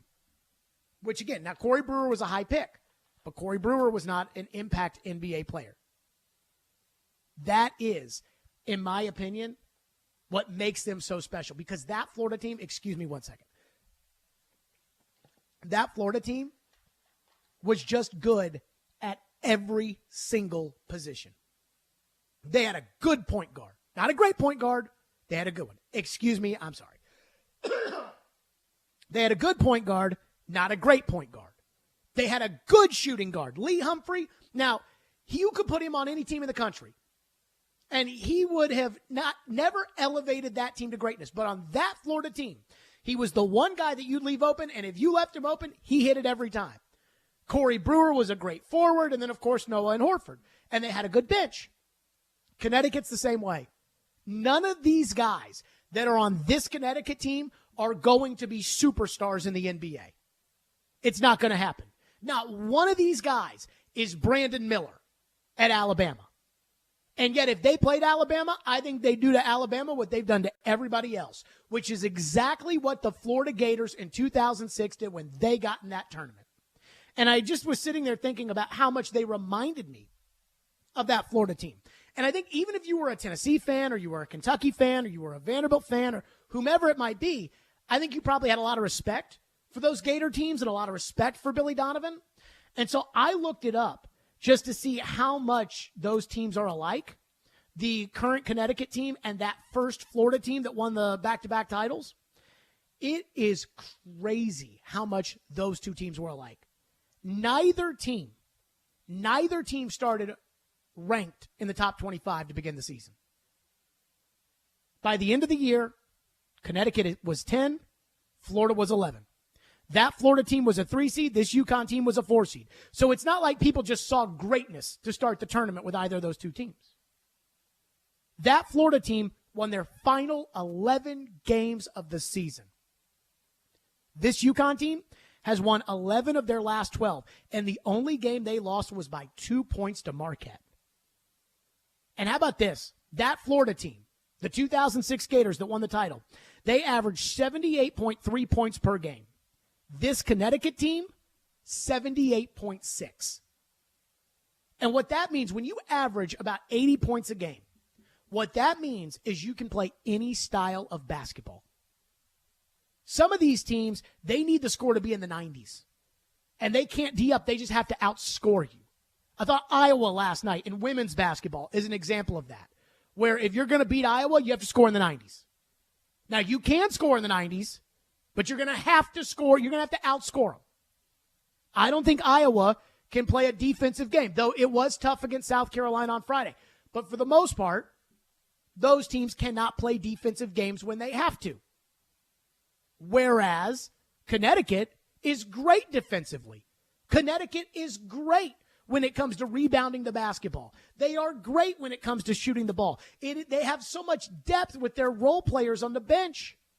They are a special team. And just because nobody watches Big East basketball, if you don't live in New York City or Cincinnati, doesn't mean that all of a sudden we should look at this team and say, well, they were a 4 seed, they got hot. No, they're a great college basketball team. And I think so many coaches over the last couple of years, or maybe over the last decade or so, have kind of forgotten about the importance of a great college basketball team. Because once Calipari won with Anthony Davis, and then Mike Krzyzewski won 2 years later with Jahlil Okafor, it turned into, well, I got to get all the one and dones. And now it's become, well, I got to get all the transfers, and but basketball team. And that's what Connecticut is. If you are a fan of good basketball, you should be a fan of watching this Connecticut team, and you should be a fan of watching what Connecticut's going to do tonight to San Diego State. And I have a lot of respect for San Diego State, but they're not going to beat UConn. UConn's going to do the exact same thing they've done to every team in this tournament, which is they're going to jump out to a 11-point lead early in the game. San Diego State will cut it to 7. Then they'll make it 15. Then it'll go back to 9. Then it'll go back up to 14. And then Connecticut will end up winning the game by like 16 points. That's what's going to happen. Just like that Florida team did in 2006. They knocked off Villanova, who was a 1 seed, who many people thought was the best team in the country that year. They had 4 guards, and they went in there in the Sweet 16, and they just kicked their butt. And that is what UConn has done to everybody. And UConn will do that tonight. 615-737-1025 is our phone number, 615-737-1025. Thanks for hanging with me through there as I got a little bit of a drive-through. I think my allergies was in Mexico City. The pollution, woof. So I'm thinking maybe my allergies might be getting up to me. So bear with me. I apologize. 615-737-1025. Okay, the women's game. So last night, boy, Twitter was mad last night about the women's game. We'll get to that coming up next here on Stillman and Company. Hey, the Preds have a game tomorrow night, and it's your chance to participate in Preds Pick to Click, brought to you by TJ Anderson Homes of Benchmark Realty and Superbook Sports. If you correctly guess a Preds player that scores a goal in the game tomorrow night, you win a pair of tickets to an upcoming Preds home game. Participate in Pick to Click tomorrow morning at 8:45 with Robbie and Joe. We are your home for every big pass. Kevin Harvick takes over the race lead. Big wreck. Trouble turn 2. One car is around and hard into the outside wall. And big win. Ricky Stenhouse Jr. has won the Daytona 500. Yeah! Woo! Catch every lap of NASCAR on 102.5 and 106.3 The Game and the Game Nashville app. There's never a good time for your furnace to go out, especially in the winter. But it's always a good time to call Lee Company. Our heating and air conditioning pros are available 24/7. No heat? Don't wait. Call Lee Company now at 615-567-1000. Our expert technicians will diagnose the issue and fix it right the first time. When you're cold, you need someone you can count on to bring the heat. Call Lee Company now at 615-567-1000 or visit leecompany.com. Do you take pride in your work? Do you want to help build Nashville? You need to join Ironworkers Local 492. They build Nashville, working on everything from steel erection on buildings and bridges, plant maintenance, concrete, reinforcing, conveyor work, sheeting, welding, rigging, fence erecting, curtain wall, window wall, and a variety of other specialty work. They provide the best skilled ironworkers for contractors and projects in Nashville. If you want to build Nashville, you want to be proud of doing it, visit ironworkers492.org. Join Ironworkers Local 492. If you compare a diamond from Genesis Diamonds to one you find somewhere else, one thing will always stand out. The Genesis diamond is, well, prettier and more brilliant. We will show you why our diamond's light performance is significantly greater than things you can get elsewhere. Genesis Diamonds Vice President David Cooper. Not just because of the color and the clarity, but because of things a certificate can't tell you. Because of the characteristics, the personality, the material. It's the extra step in quality control that comes from an owner obsessed with perfection. Our owner is incredibly picky when he buys diamonds, searching through hundreds just to get a handful. You will not see diamonds that have the fire at your average mall store or chain store or smaller independent because they don't have the access worldwide like Genesis Diamonds does. Our diamond's light performance, character, and explosive brilliance is bar none the best your money can buy. Don't compromise with a diamond that just looks good on paper. Get a diamond that reflects your love in the best light possible. This diamond has to be spectacular. Genesis Diamonds, Green Hills and Cool Springs. Finding great candidates to hire can be like, well, trying to find a needle in a haystack, but not with ZipRecruiter. Its powerful technology actively finds and invites qualified candidates to apply to your job. So while other companies might deliver a lot of hay, ZipRecruiter finds you the needle in the haystack. See why 4 out of 5 employers who post a job on ZipRecruiter get a quality candidate within the first day. Try ZipRecruiter for free at ZipRecruiter.com/free. That's ZipRecruiter.com/free. We try to stay cool by being on social media. I'm with it. I'm hip. Follow us on Twitter at 1025thegame and on Instagram at 1025thegame Nashville. Hey! Oh yeah, and like us on Facebook too. You're listening to Stillman and Company, presented by TriStar Moving on 1025 and 1063 The Game and the Game Nashville app. Morris has to get it across. Kim Mulkey in year 2 has orchestrated a turnaround for the ages. LSU has captured its very first national championship. I'm happy. I mean, all year I was critiqued about who I was. The narrative, I don't fit the narrative. I don't fit in the box that y'all want me to be in. I'm too hood, I'm too ghetto. Y'all told me that all year. But when other people do it, y'all don't say nothing. So this was for the girls that look like me, that's going to speak up on what they believe in. It's unapologetically you. And that's what I did it for tonight. This was for it was bigger than me tonight. It was bigger than me. Twitter is going to go in a rage every time. And I mean, I'm happy. I feel like I've helped grow women's basketball this year. I'm super happy and excited. So I'm looking forward to celebrating in the next season. There you go. That was Angel Reese last night. Everybody knows what happened, which, by the way, congratulations to women's basketball. You know, if you're me and you guys know me, I used to be a part of women's basketball. I still got my team that I love dearly. I know the coaches. I used to vote on the AP poll. I love women's basketball. And the fact that the TV ratings have skyrocketed the way that they have, the popularity of this tournament, Caitlin Clark in particular, I think has been outstanding. And I think it's great. I think Caitlin Clark is the women's basketball version of Larry Bird. I do. I think she's that good. I think she is Larry Bird, and she got people to watch. And so I think congratulations to women's basketball. Now, to Angel Reese and LSU.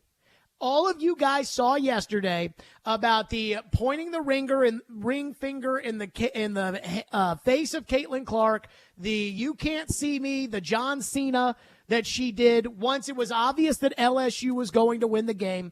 And I thought last night watching that, I thought it was absolutely classless. And then as soon as I jumped on Twitter, I saw everybody there telling you that you are not allowed to say that it's classless.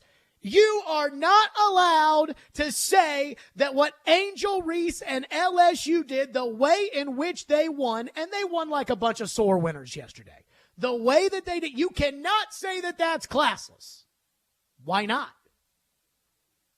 Why am I not allowed to say, yeah, that's embarrassing behavior? And I think it is. I think it's completely embarrassing the way that LSU acted. And I told Caroline this the day they hired Kim Mulkey, because I've seen Kim Mulkey lose, and I know what that's like. I remember her press conference when Danielle Adams and Texas A&M beat them in 2011, and she got up there yelling at the media about the seeding and how it was unfair that they had to play Texas A&M in the Elite Eight. And I remember when they lost to Louisville, when they were 75-1 favorites with Brittany Griner, and they lost to us in the Sweet 16, and Kim Mulkey screamed at the media about the officiating. So I know what kind of sore losers they are, because I saw it. But I told Caroline the day they hired Kim Mulkey, I said, you're going to win. But it's going to be the kind of winning that, which some schools are okay with. I mean, this is the SEC. John Calipari's at Kentucky, Hugh Freeze and Bruce Pearl at Auburn. So deep down inside, they don't care that much. And clearly, I don't think LSU cares about winning the Kim Mulkey way. And this is just a reflection of Kim Mulkey, the classlessness with which LSU won yesterday. But I get into all of this, everybody telling you what you're allowed to think or not think. And the first thing is everybody says, well, if you didn't condemn Caitlin Clark when she did that in the Elite Eight against Louisville, then you have no place to condemn Angel Reese. Well, here's a newsflash for everybody. Nobody watched that Elite Eight game. I watched that Elite Eight game. That's my team. And at the same time, I didn't even remember her doing that. And I'm fine. Again, with trash talking, I'm fine with people who, say a little something. But to show somebody up after the fact, that's sore winning to me. That's classless. If Angel Reese had talked all that trash at the beginning of the game and done that at the beginning of the game, that would have been one thing when it's even score. But once you know you're going to win and you just stick your finger in somebody's face, I think that's freaking classless. And the second thing that I think is ridiculous, and Ryan Clark is not the only person to say this, but basically there's a narrative now that if you think LSU and Angel Reese are classless for how they acted yesterday, you're racist. And I'm like, you've got to be kidding me. This is not a race thing. The idea of you're racist, you're telling on yourself that you're racist if you think, look, I'm the kind of guy, I think you guys know me well enough. The Titans canceled practice in 2020 because of social justice. And I said at the time, look, these Titans practices, because of the COVID year, they're not open to the public. So none of you people can watch the Titans practice anyways. And it's just a practice. So it's not like it affects your life. So if you've got a problem with the Titans not practicing today because of social justice, that tells me more about you than it does about the Titans and what they're doing. And I had all these people that texted into the text line, I'm not going to listen to this show anymore. So I know where real racism exists. And don't think that I think that we as a country are out of the woods of racism by any stretch of the imagination. But when you start saying things like, yeah, she put her finger in Caitlin Clark's face and taunted her, and that's classless, you're a racist. It demeans, in my opinion, the whole issue of racism in general. It's like Jerry Seinfeld said a couple of years ago. He was talking about his daughter, who I think was a teenager at the time. And Jerry said, why don't you spend time with more boys? And his daughter looked at him and said, that's sexist. And Jerry Seinfeld said, you don't even know what that word means. And when you say that acting the way LSU acted is classless, to me, it's not a racism thing. It's a how do you carry yourself kind of way.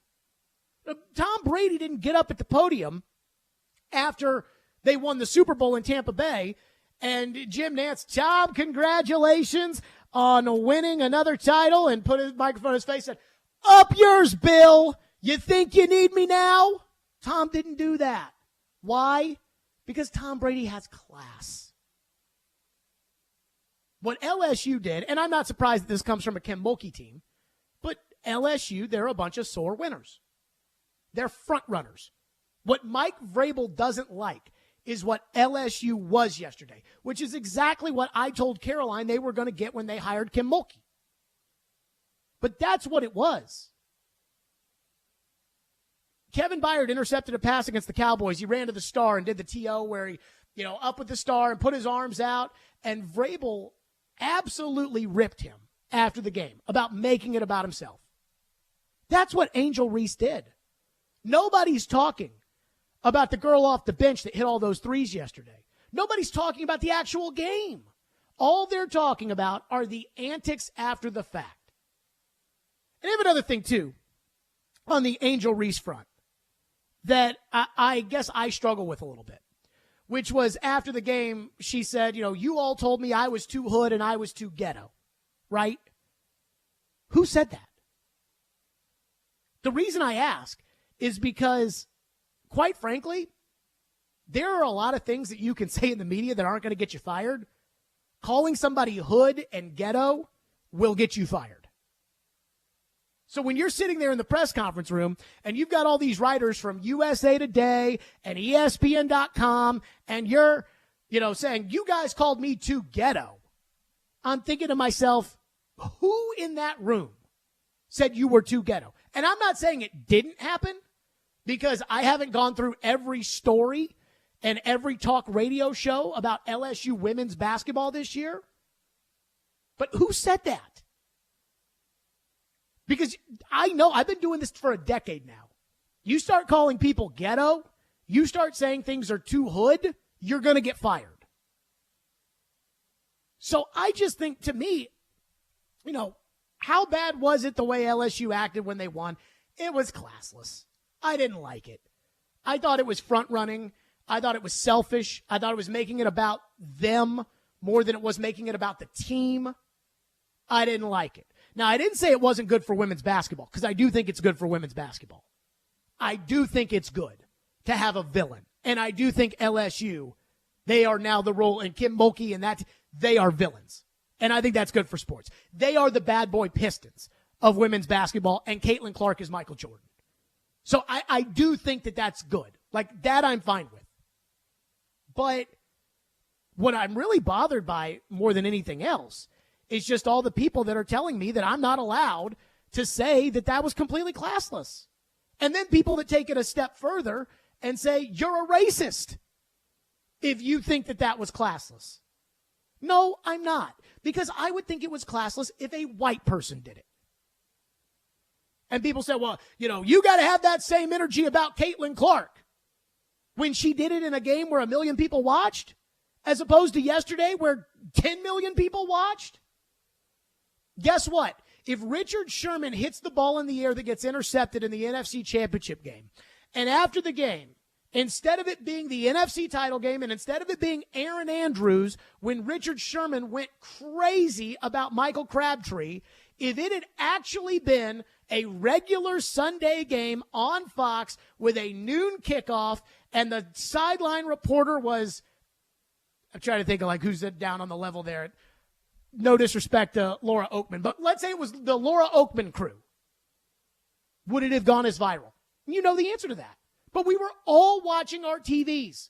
We were all sitting there watching our TVs when Richard Sherman went crazy about Michael Crabtree, and everybody reacted. And that's what happened yesterday. We all saw it. And so because we all saw it, we all have an opinion. And if you're fine with that trash talk, okay. If you're fine with, again, I don't mind a guy dunking a ball and being like, or and one or something like that. People say, well, Aaron Donald did the ring point. Yeah, he did the ring point to the camera. He didn't run up to Joe Burrow on the ground and stick his hand in his face with the ring finger. That's what happened last night. That's what Angel Reese did. I just think it's classless. And I think I should be allowed to think that it's classless because it was. 615-737-1025. We'll get to your phones on this. 615-737-1025. But all in all, great tournament for women's basketball. Great games for women's basketball. Great night for women's basketball in terms of popularity. 615-737-1025. Join 1025 The Game and the Preds Energy Team at the Rusty Nail in Hermitage tonight for the Preds Road Watch Party as the Predators take on the Dallas Stars. Enjoy $3 two-lane beer drafts, a great local atmosphere with a large outdoor patio, that is true, and volleyball courts. Plus, try some of their great food, especially the wings. That's 1025 The Game and the Preds Energy Team at the Rusty Nail on Monday, April 3rd today. See you there. Want a chance to win tickets to an upcoming Preds game? Yes. Tune in to Robbie and Rexrode every weekday Preds game day at 8:45 for Preds Pick to Click. Guess a goal scorer and win. I will take Roman Yost. Matt Duchene. Pick to Click is brought to you by TJ Anderson Homes of Benchmark Realty. Visit tjandersonhomes.com to see why they are referred so often. And by Superbook Sports, voted #1 sportsbook in Vegas. Download their app today. Preds Pick to Click. We are 102.5 and 106.3. The Game. Last year, did you say to yourself, Self, if I took the whole family to the Big Machine Music City Grand Prix, featuring tons of music and stupid fast Indy cars racing through downtown, I would be a legend parent and/or spouse. But then, you didn't go. Hey, don't be that parent and/or spouse this year. Step up, wannabe legend, and get the fam to this year's Big Machine Music City Grand Prix, August 4th through 6th. Get tickets at musiccitygp.com and get amped, legend. Hey, it's Jared for Hiller. Sometimes replacing equipment in your home can be overlooked until something breaks, but there's actually big problems that can come from outdated old vintage HVAC systems. Older systems require more maintenance and results in higher utility bills. This month during Hiller's Vintage Showdown, they're giving away a free HVAC system to the owner of the oldest unit. It's easy to enter. Just go online to happyhiller.com and submit a picture of your old unit. Everybody wins with a trade-in credit and 0% interest financing for up to 48 months on replacement. That's Hiller Plumbing, Heating, Cooling, and Electrical. Call the Happy Face Truck today.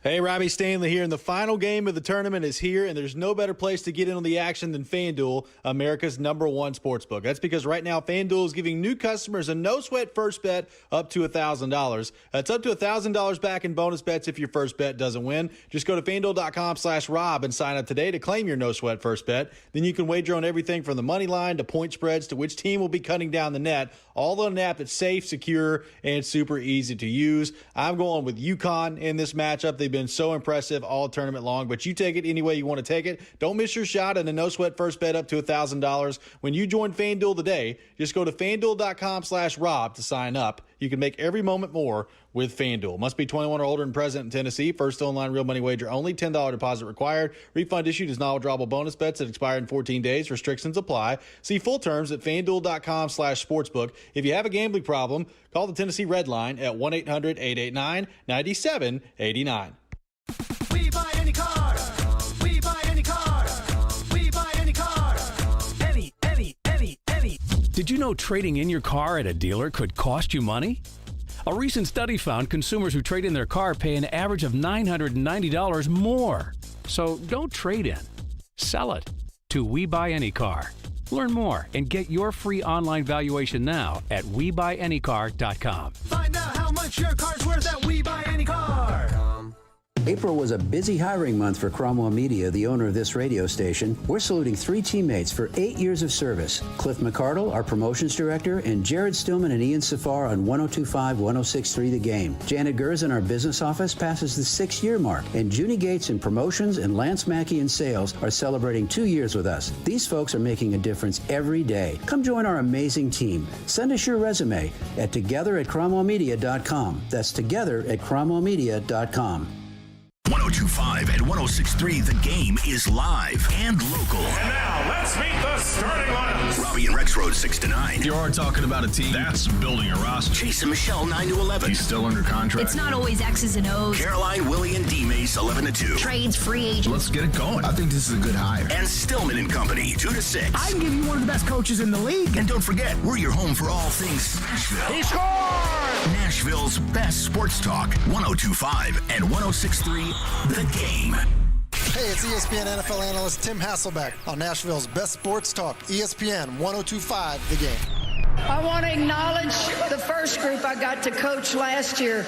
That group started this group's run, and they stayed. They were seniors. They allowed us to coach them. We got in the transfer portal. We had 9 new pieces this year. This is crazy good stuff. Go Party, Louisiana. Kim Mulkey, I told Caroline the day they hired her, you're going to win, but it's going to be the kind of winning that's, and last night I think we saw some of that. I see your phones, 615-737-1025. The one thing that Caroline said this to me was, what about the whole you can walk, if you can talk the talk, if you can walk the walk. But you notice that talk the talk comes before walk the walk. If you're going to get up there, if you're Joe Namath and you're going to guarantee victory, Well, hell, you better back it up now. I mean, but the bragging after the fact, that's different. And people talk about Michael Jordan. You know, you think that this trash talking is bad. You should have heard what Michael Jordan used to say. And I think there was a behind the scenes in The Last Dance. B.J. Armstrong hit a game-winning shot in the playoffs and kind of, celebrated on Michael and Phil and Scotty. And Michael is getting ready in between games. He's got a cigar in his mouth in the locker room. And they ask him if he's mad about B.J. Armstrong. And listen to what Michael Jordan says about talking smack. Well, that's all right. I see if all that trash talking starts when it's 0-0 instead of 5-6 point lead. That's where it starts. That's the sign of a good man if you can talk when it's even score or talk when you're behind score. When you're ahead, it's easy to talk. See? It's easy to talk. When you know you're going to win the national championship, it's easy to talk. Now, I love this whole thing. I heard Caroline say today, people tune in to watch Angel Reese. I'm like, no, they don't. People tuned in to watch Caitlin Clark. Now, did they want to see the national championship game and they wanted to see her play somebody? Sure. But they don't tune in for Angel Reese. They might now because she's become a villain, but they were not tuning in. But I do think what's funny about the whole thing is I'd have to go back and listen to the press conferences before the game. But was LSU talking that talk before the game? Or was it, we have so much respect for Iowa, they're a great team, they're this. Because, like Michael Jordan said, it's easy to talk when you're ahead. We'll see if that talk starts when it's even score. Let's go to your phones. Phone lines driven by WilsonCountyHyundai.com. Steve is up next here on the program. Thank you for waiting. What's up, Steve? Hey, good afternoon. Hello? Go ahead, Steve. Hello? Okay, can you hear me? Yes, go. I'm calling about the Caitlin Clark thing. I'm an Iowa grad, big Iowa fan, Nashville Iowa Club. I watched yesterday, but the one thing that I heard was when Caitlin did the face thing, the John Kara move in the South Carolina game, or the Louisville game, whichever it was, I don't think she was pointing at any one particular person. And I think that was, I certainly agree with you being an Iowa fan on your point. I would say that Caitlin, if the other girl, if Reese would have done that just to the team at the end of the game or something, that would have been all right. It was just picking on doing it to the one player that got me. And one other quick point, that girl that hit all the threes in the first half and didn't hardly play in the second half, she was the story of the game, in my opinion. So, I think the story of the game, thank you for the call. I think the story of the game that doesn't get talked about was the officiating. And I didn't think the officiating cost Iowa the game. I don't think the officiating gave the game to LSU. But you cannot call that technical foul on Caitlin Clark. That was bull crap. And I have been dealing with women's basketball officials for 15 years. I know them by name. They know me by name. And I'm telling you right now, they're terrible. And I hope that this puts a spotlight on how horrible the officiating is. That technical foul was complete and utter nonsense on Caitlin Clark last night. And I just thought the way they called the game, I thought was complete and utter nonsense. But, you were talking about the different story of the game. I thought that the Iowa coach, I thought she was terrible yesterday. At some point, you got to come out of the zone if they're going to hit all those threes.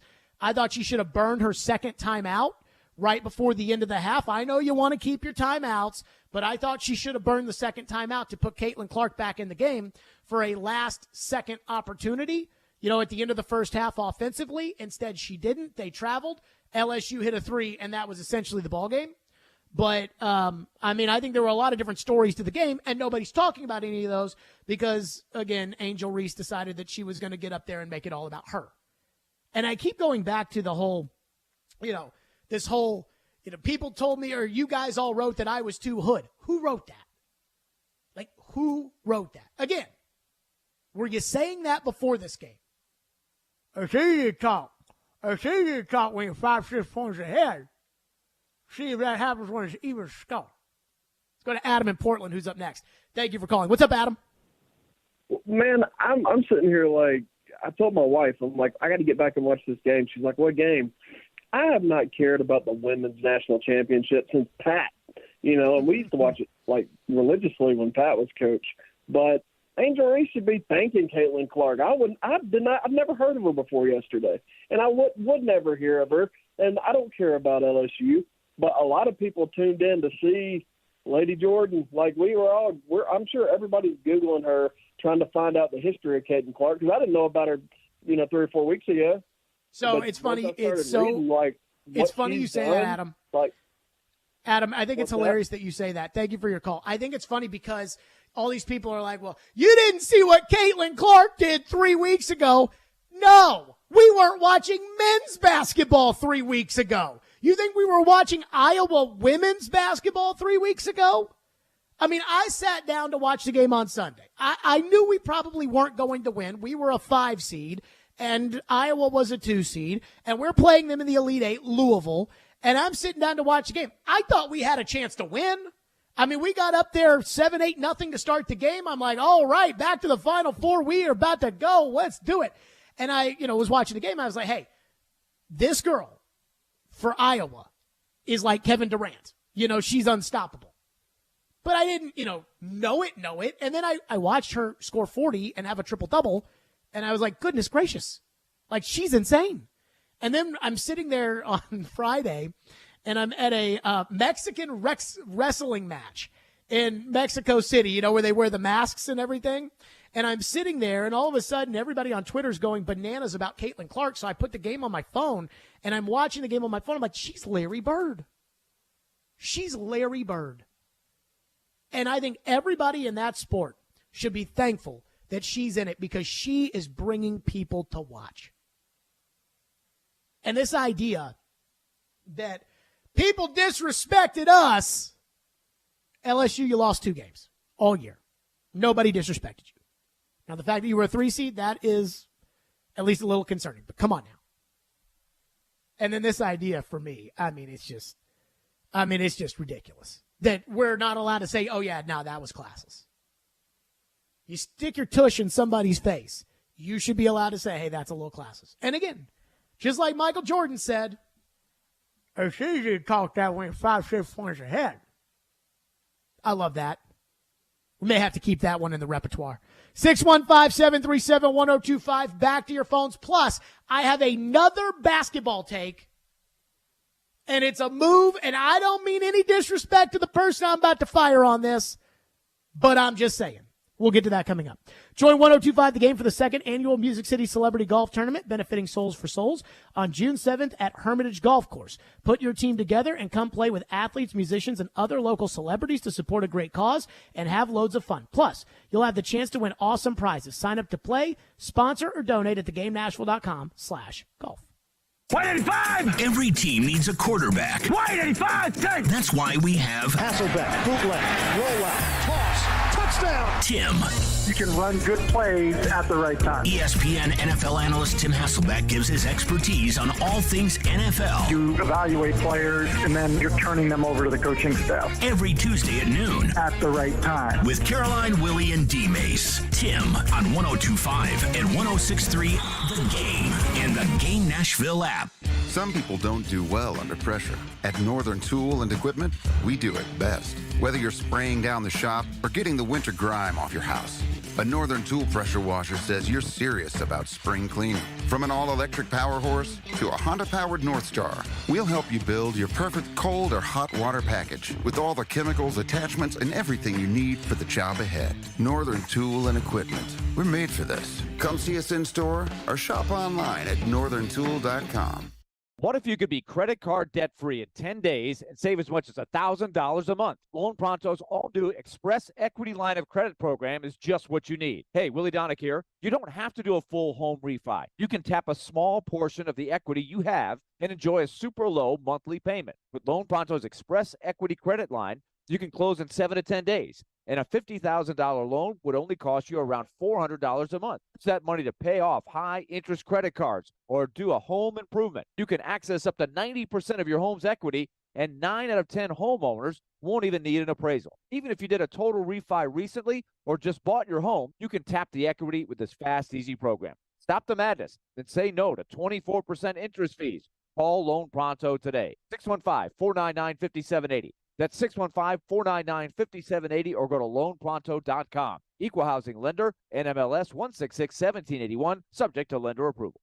It's electric in Smashville. The International Brotherhood of Electrical Workers Local 429 has a new path to a dignified career. Local 429 is accepting applications for the highest skilled electricians and linemen and is providing the best training in Middle Tennessee. They are the International Brotherhood of Electrical Workers Local 429. Call them at 615-889-4429 or go online to ibew429.org. IBEW Local 429, your proud seventh man since the beginning. Go Preds. Hey, it's Jared. Are you looking to move? If so, do yourself a favor and reach out to my friends at TriStar Moving. You can be assured your move will be stress-free because they've got new utility vans to help with pack jobs to separate your high-value or fragile items from the bulk of your furniture, and their movers are carefully picked and highly trained. No one in the game is doing this. TriStar Moving is raising the standard in the moving industry. When you're ready to move, give them a call. TriStar Moving, 615-640-1219, or online at nationalmoving.org/radio and tell them Jared Stillman referred you for 10% off. That's TriStar Moving. Join 102.5, 106.3 The Game and the Nashville Predators Energy Team this Monday, April 3rd at the Rusty Nail in Hermitage to watch your Nashville Predators take on the Dallas Stars. Enjoy $3 two-lane beer drafts and cheer on the Preds. That's the Rusty Nail in Hermitage. Go Preds! Nashville's radio version of The Odd Couple. This number makes more sense. It does not make more sense. Absolutely. Robbie Stanley and Joe Rexrode are Robbie and Rexrode. Yay, we win. We don't. We lose. No, I disagree. Robbie and Rexrode. Mornings from 6 to 9. If you're good enough, you're good enough. It's absurd. On 102.5 and 106.3 The Game and the Game Nashville app. Strong opinions and a strong personality on your drive home. This is Stillman and Company, presented by TriStar Moving on 102.5 and 106.3 The Game and the Game Nashville app. Stillman and Company. Hey, Preds fans, hang out tomorrow night before the Preds game at the Superbook Lounge and Landshark Bar and Grill, Margaritaville on Broadway with 102.5, 106.3 The Game. Place your bets with Superbook and enjoy great food and drink specials, plus enter for a chance to win a pair of tickets to an upcoming Preds home game. I'll get to your phones in just a second. Caroline texted me, and I got to say this. For the most part, Caroline, over the 2 years that I've known her, has been very even keel on a lot of things. This LSU national championship is the most boboery I have ever seen out of her. I mean, everything is an LSU defensive talking point. But she texted me about all the smack. She said, do you think that this team all of a sudden just started talking trash? Do these girls look like they're new to this? They drew rings on their fingers in Sharpie in the Elite Eight. And I said, before the Elite Eight or after, when they already knew they were going to win? Because remember, Michael Jordan says it's easy to talk when you know you're going to win. And she said before the Elite Eight, they had them on their fingers all game long, and they redrew them after the game. Let me say this about everybody who's saying, well, you didn't condemn Caitlin Clark for what she did in the Elite Eight, and LSU did this in the Elite Eight. I don't know that, and neither does anybody else, because people didn't watch it compared to the last two games. Secondly, on the LSU front, LSU can talk however they want to talk. They're entitled to do whatever they want to do. You want to draw rings on your fingers? That's fine. But I don't have to like it. I don't have to say that, you know what? That's not beneath how that program should carry themselves. They're the bad boy Pistons of women's basketball. And the bad boy Pistons love to talk. And then Michael and the Bulls beat them, and they wouldn't even shake their hands walking off the floor. And now, 30 years later, Isaiah Thomas is whining and crying like a baby about not being on the dream team because nobody liked him. So, I mean, you know, you can act however you want to act, but I should be allowed to feel however I want to feel in regards to the way you act. And my issue is not with what LSU did as much as it is with the way everybody reacted about, how dare, on Twitter, how dare you not have the same animosity towards Caitlin Clark for what she did 3 weeks ago when nobody was watching. Ian, permission to take hotly here. Okay. So I have a hot take. I'm a big fan of FAU and Dusty May, their coach. You know, he's a young guy, and he really got the most out of that team. And I believe that FAU was, I mean, he maxed them out. Dusty May is the next guy. So next season, whenever a team fires their coach in a Power 5, everyone's going to say they're going to want Dusty May. I think he makes like $250,000 or $450,000 or something like that at FAU. His next job will pay him north of $5 million. That's just how it is. Like Brad Stevens at Butler, like Shaka Smart when he took VCU, like Jim Larrañaga when he took George Mason, and it goes on and on. Should Vanderbilt get out in front of this? Again, next year, every Power 5 that fires their coach is going to go after Dusty May. Let's say Rodney Terry didn't have the success that he had at Texas this year, and Texas was looking for a coach, they'd go out and get Dusty May at FAU. And I think Dusty May is a great coach. Now, just like a lot of you with Caitlin Clark, I've only known of Dusty May's existence for the last 3 weeks. But I do think Dusty May's a great coach. Well, you're Vanderbilt, right? And you know Jerry Stackhouse had his best season, and he didn't even get to the NIT semifinals. So you've had him for 4 years. You haven't made the tournament once.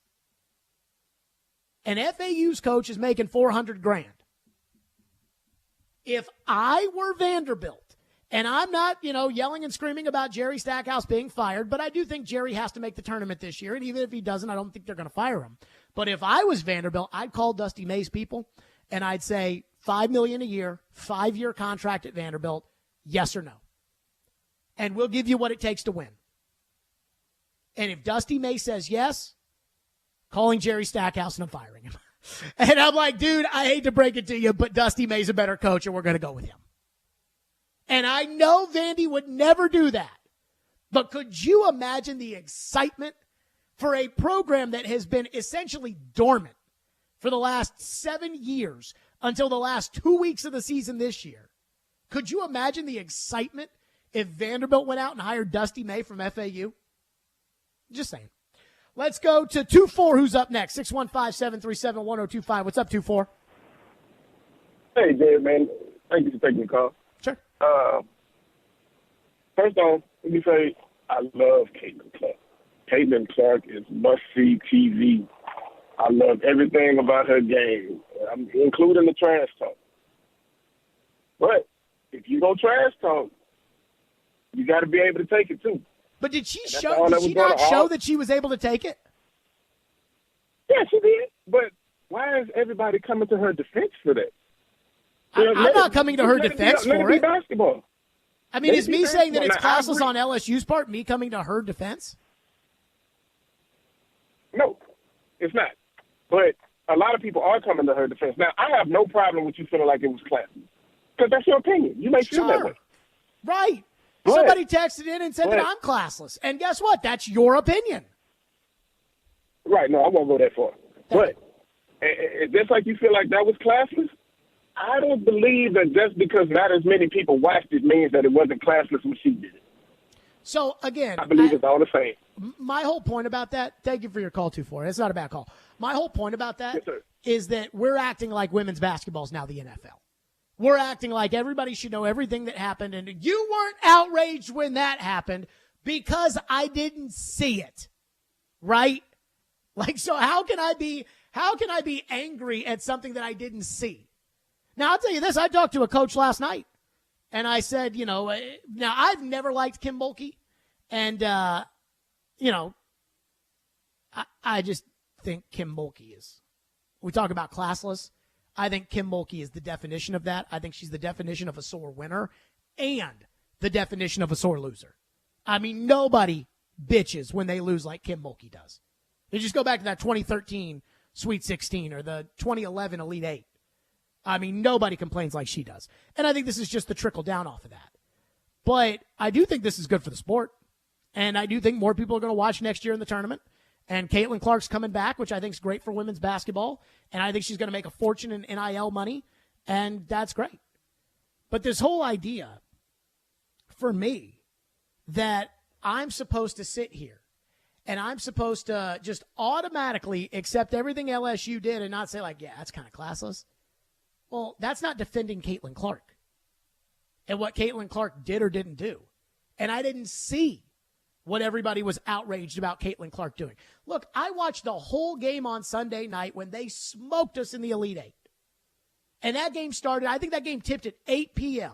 So it ended around 10. So 10 o'clock on a Sunday night, we're down by 25 or whatever it is, and I'm watching the game because that's how I support my team. And I didn't have any problem with Caitlin Clark. I didn't have any problem with the way she acted in that game. But now everybody's like, if you don't have the same passion to be angry about what Caitlin Clark did 3 weeks ago when nobody saw it, then you should not be allowed to have an opinion on what happened in the game that everybody watched. And I'm like, it's ridiculous. Philip's up next. Thank you for calling. Thank you for waiting. What's up, Philip? Hey, what's up, Jared? Normally I agree with your takes, man, but I got to disagree with you. And it is your opinion, but Caitlin Clark was not only – she kind of was disrespectful when they played South Carolina with waving the girl off like, just forget about you, you can shoot the ball. That was kind of as a basketball player, if somebody did that to you, that's kind of disrespectful the way she did that. And to do it in front of everybody when it's on national TV, she know what she was doing. Also, she had did the thing in that whatever it's the John Cena move. Right. She had did that on several occasions, and nobody never said nothing about it. I think the issue that we have is now all of a sudden, since the LSU players did it, it's getting brought to attention to all his classes. Well, she's been doing it almost the whole tournament, and she's done like disrespectful stuff when they played South Carolina. So like, all I hear is about her waving off the girl to shoot the shot, right? Like that's right. Okay. That's so for me, though, that happened during the game, right? Right. Okay, that's different. Like that happened again. Go back to the Michael Jordan. Thank you for your call, Philip. Go back to the Michael Jordan thing about how a real man talk when it's even score. That's a sign of a real man. A good man talk when it's even score, or when he's behind. You know, with the cigar in his mouth. That's what she's doing right there. That's different than we've won the game. Now let me pin you down and rub my ring finger in your face. And the one thing I'll say for Caitlin Clark, I haven't heard her say anything about this. So when people are like, well, if Caitlin Clark is going to dish it, then she's got to take it. I haven't seen anything that has said that Caitlin Clark can't take it. I'm not coming to Caitlin Clark's defense. I'm just telling you. Like, man, if I was LSU, I wouldn't want to do that. I mean, I wouldn't. Like, if that was my kid, I'm not sure I'd be very happy if my kid was doing that on TV. Have you noticed whenever the Titans put out one of those videos after they win a game, and it's Vrabel in the locker room, and it always sounds like this, right? Oh, let me move the microphone here. It always sounds like this. Guys, a great win. I'm so glad to be your coach. I'm so proud of every last one of you. We hung in there. We fight real hard. And so work never stops in the NFL. So give all the credit to the Falcons, and let's get ready to come to work on Wednesday. All right, Derek, break them down. And every time Vrabel says, give credit to whoever they just beat. And we know that because they never post videos of talk when they lose. It's always, give all the credit to the Colts. All right, let's be ready to work next week. Every time. Because Vrabel doesn't want what we saw LSU do. Kim Mulkey doesn't care. But that's because it's Kim Mulkey. 615-737-1025 is our phone number, 615-737-1025. The rumor is that the Titans are interested in trading up to number 3 for a quarterback. I'm not buying it. But there is another rumor out there that I actually think makes sense. And it involves the quarterback position. We'll get to that coming up next. Hey, Preds fans, you want to win tickets in the lower bowl section 102? Season's almost over. Just text the keyword Superbook, all one word, to the game text line at 615-737-1025, and you will be entered to win. Win with 1025 and 106 through the game, and you can win with Superbook. Every day we are live and local. Blown out in one game against a team that's just flat out better than you. And your source for Nashville sports. How many needs are you going to create for yourself this offseason? We are Nashville's best sports talk. 102.5 and 106.3 The Game and the Game Nashville app. ElectronicExpress.com. We make it happen. We buy any car. We buy any car. We buy any car. Any. Trading in or selling your car, truck, or SUV? WeBuyAnyCar.com takes the hassle out of selling in 3 easy steps. 1. Get a free online valuation. 2. Drive to your local car buying center. And 3. Walk out with a check in about an hour. So don't wait. Get your free online valuation now at WeBuyAnyCar.com. Find out how much your car's worth at We Buy Any Car. For adults with moderate to severe plaque psoriasis who are candidates for systemic or phototherapy, now there's Skyrizi, Risankizumab Rizza, a prescription-only 150 milligram injection. With Skyrizi, 3 out of 4 people achieve 90% clear skin at 4 months, and Skyrizi is just 4 doses a year after 2 starter doses. Nothing in me go hand in hand. Nothing on my skin, that's my new plan. Nothing is everything.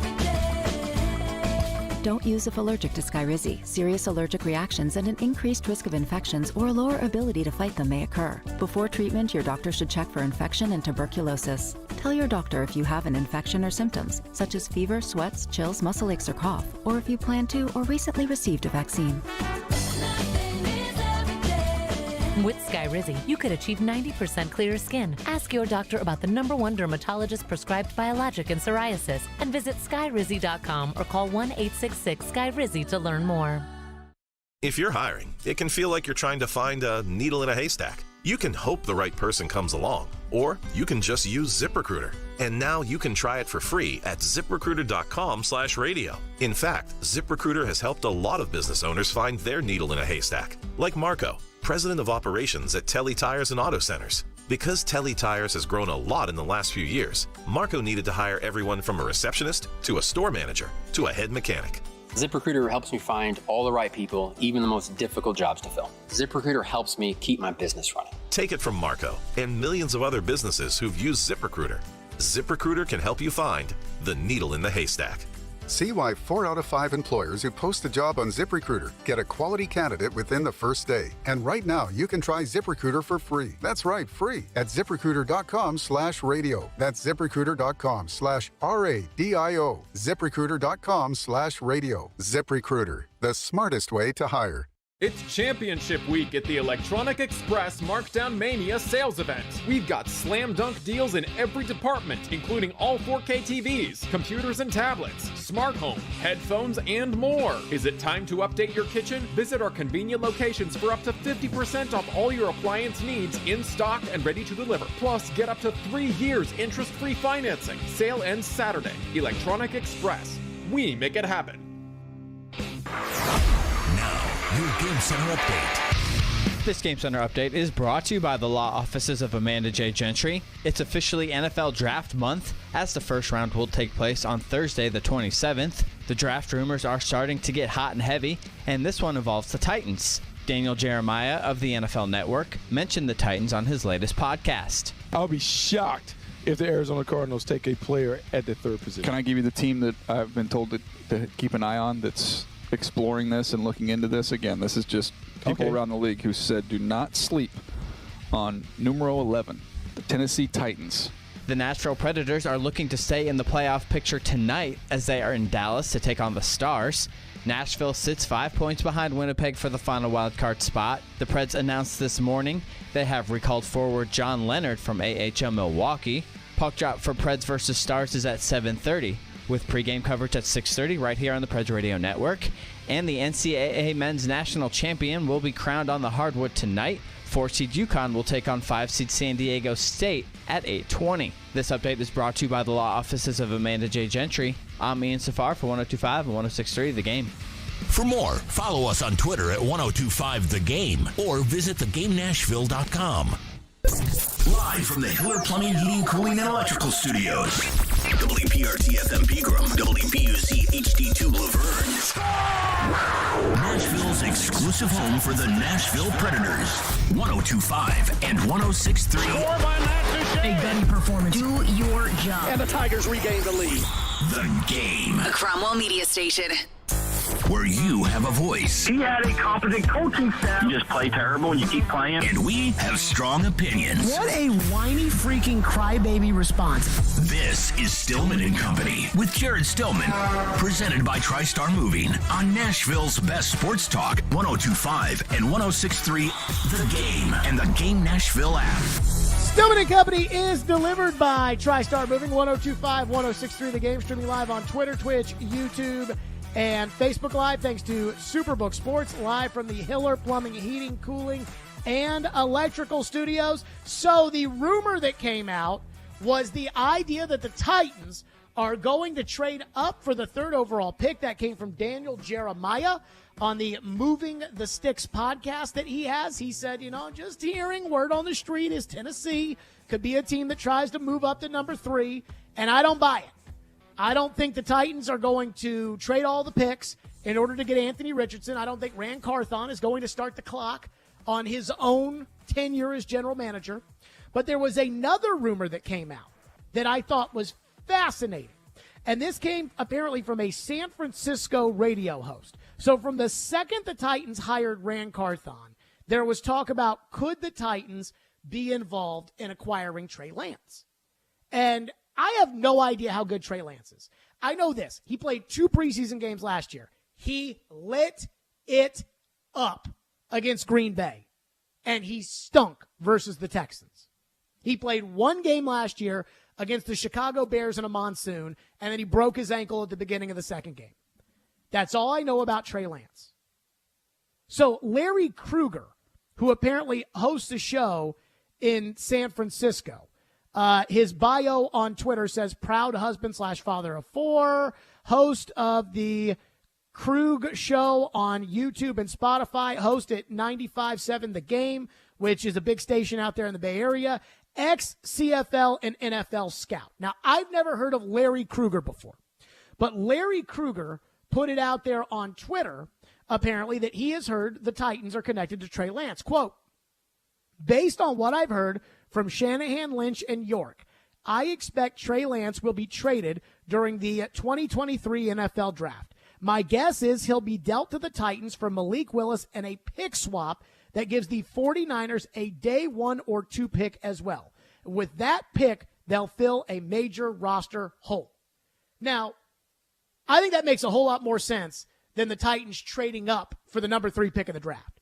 Because the number 3 pick of the draft would probably be 2 firsts and 2 seconds. And that's a lot to give up in order to get the 3rd best quarterback in this year's class. Specifically Anthony Richardson, especially when you don't have a second wide receiver, you don't have a left guard, you don't have a second tight end, you don't know what your future is at running back, you have, a left tackle who's never started in the NFL. You're giving up the pick for Paris Johnson or Peter Skoronski in order to take the chance on Anthony Richardson, but you're also maybe giving up the pick for a wide receiver, the pick for a left guard, whatever it may be. So here's my thoughts. I don't care about dealing Malik Willis. That is the least of my concerns as far as any type of this trade could go, and I don't think the Titans really truly believe in Malik Willis. And if the Titans did truly believe in Malik Willis, then I don't think Mike Vrabel would have benched him at the end of the year. And so the Titans are saying all the right things about Malik Willis, but I think they probably know that deep down inside Malik Willis sucks. So that's the first thing. The second thing is I don't disagree with the notion that San Francisco is going to trade Trey Lance. Because Brock Purdy is their quarterback, and they did not sign Sam Darnold to be the 3rd string guy. They did not give Sam Darnold $4.5 million to be the 3rd string guy. I've got people texting into the text line saying that Mike Keith says the Titans don't have $2 million in order to give the backup quarterback. But I'm supposed to believe that San Francisco has $4.5 million to give the 3rd string quarterback? So as soon as I saw them sign Sam Darnold, and I do like Sam Darnold, and I think Darnold will be a great fit for Shanahan's offense, as soon as I saw them sign Sam Darnold, I said one of those 2 guys is out, and it's probably Lance. Now, here's where it gets tricky. The pick swap idea. That, now we got to have a discussion. The Niners' first pick is at 99. It's a compensatory pick. This is why San Francisco traded all those picks for Christian McCaffrey. Because over the years, whether it's Mike McDaniel, whether it's, I believe, is it Martin Mayhew, whether it's Rand Carthon, whether it's D'Amico Ryans, the Niners have loaded up on these Rooney Rule compensatory picks. And so they've got a lot of them. But their first pick in the draft is pick number 99, which is at the end of the 3rd round. It's a compensatory pick. If you're telling me that all the Titans have to do is swap their 3rd round pick for the 99th pick, and they get Trey Lance for Malik Willis, okay, that I'm fine with. But if you're telling me that it's a pick swap where I'm giving up 41 in the second round and I get 99 in the third, you're going to have to do better than that. And here's why. Acquiring Trey Lance, Malik Willis, to me, again, he's nothing. He's a Scarbini. He's a, like I said, if I were running the show, we'd have a backup quarterback in there for next year, and the backup quarterback would beat out Malik in training camp, and then we'd cut Malik. And we might try to put him on the practice squad, but that's how I feel about Malik Willis. So to me, he's a who cares. But the pick swap, I don't know where the Titans' third-round pick is. I think it's 70-something, like 74 or something like that. You're talking about going from 74 to 99. 72. 72 to 99. I mean, that is a significant drop in the third round. But you're still keeping the player, right? So if you go into this with your 6 picks, and we know the Titans have holes, and the Titans have a lot of depth issues too. I mean, they need their 6 players this year.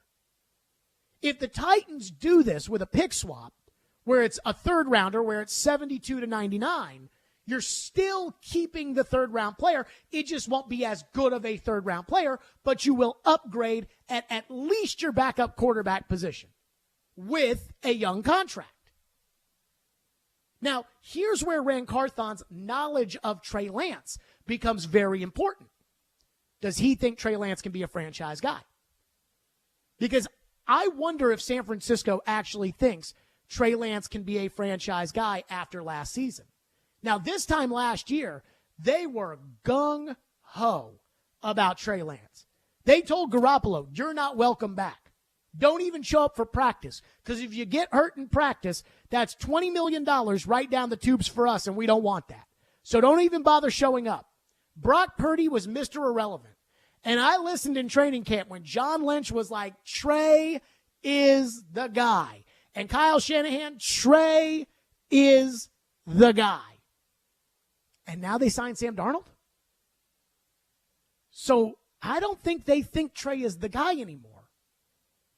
And now he hasn't played football in 3 years.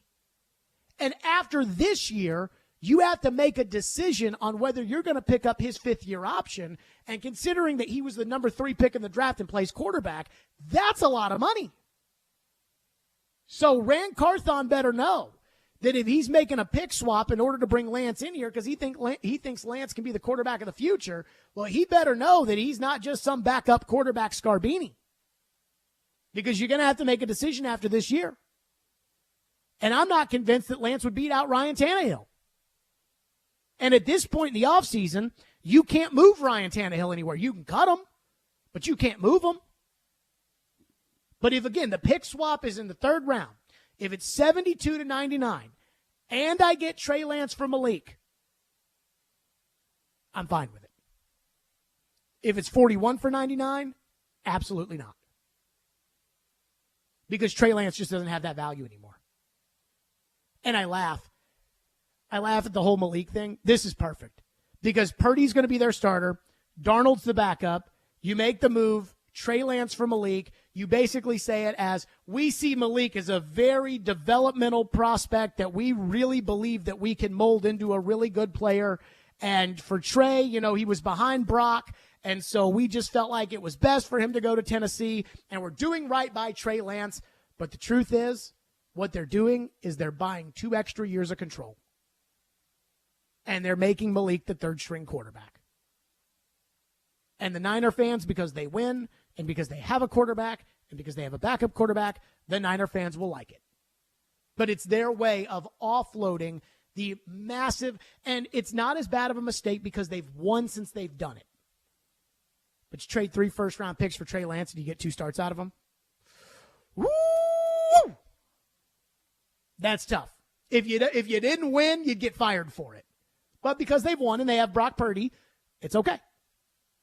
But wow, 3 first-round picks. So I do think that the Niners are going to move Trey Lance. Now, I don't know what Ran Carthon thinks of Trey Lance, and that's a big part of this. And the idea of pick swapping. Again, if you're moving 20 spots in the third round, I don't love it for Trey Lance, but I can live with it. I'm not moving off the second rounder. for Trey Lance. 615-737-1025 is our phone number, 615-737-1025. It's funny that this came up because I actually was thinking about Trey Lance when I was on vacation. I was listening to what Mike Lombardi, the former general manager, had to say about the situation in San Francisco. We'll get to that coming up next. 615-737-1025 here on the program, Stillman and Company. Hiller Plumbing, Heating, Cooling, and Electrical. You know those are my guys. They take fabulous care of my home, and I know they will do the exact same for you. That's why I've been telling you about them for 5 years now. Is that not crazy? 5 years and 5 great years with Hiller. In fact, I need to get like a little patch. Jared and Hiller, 5 years. Sometimes replacing equipment in your home can be overlooked until something breaks, but there's actually big problems that can come from outdated, old, vintage HVAC systems.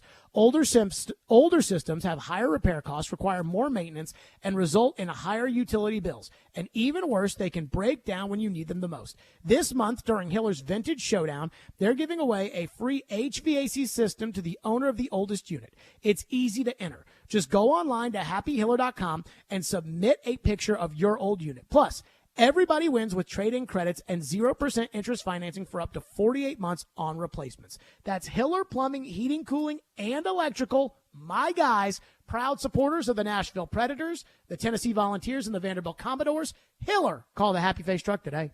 Want the latest on college football and Nashville sports? They can be a fully formed model of what they're going to be offensively moving forward. Join Outkick 360's Chad Withrow every Friday at 5 with Stillman and Company. You don't know what's going to happen with the roster or the team. He'll bring opinions and charisma for a full half hour every week. This is a good lesson about sports and what we think and what actually happens. Chad Withrow on 102.5 and 106.3 The Game and the Game Nashville app. It's that time of year, the insanity, the madness, the tournament, your friends showing up at your house to watch the games and eat all your food. You want to be a good host, but you don't want total chaos, and Central Barbecue has the solution. Bulk order some slow-smoked barbecue and pick it up right before tip-off. Stop by either Nashville location or place an order at eatcbq.com. This year, show your friends you care about them. Feed them Central Barbecue. 2 locations in Hillsboro and Capitol View. Smoke is our sauce.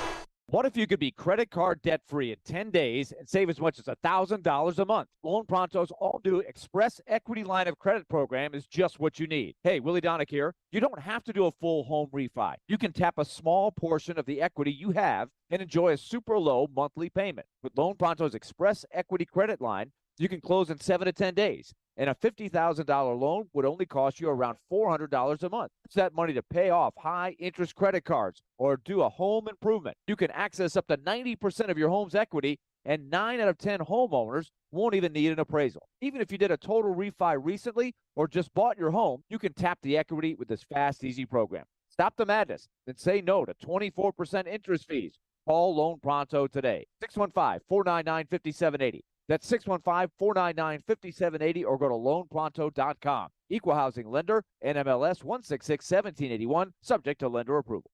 Hi, this is Warren Moon, 9-time Pro Bowl quarterback and member of the Tennessee Titans Ring of Honor and Pro Football Hall of Fame. On the field, I always wore a helmet and pads to make sure I was protected. Life is no different. That's why I got vaccinated and boosted against COVID-19. Protection keeps you in the game. Talk to your doctor and get the information you need to make an informed choice. Gear up, Tennessee.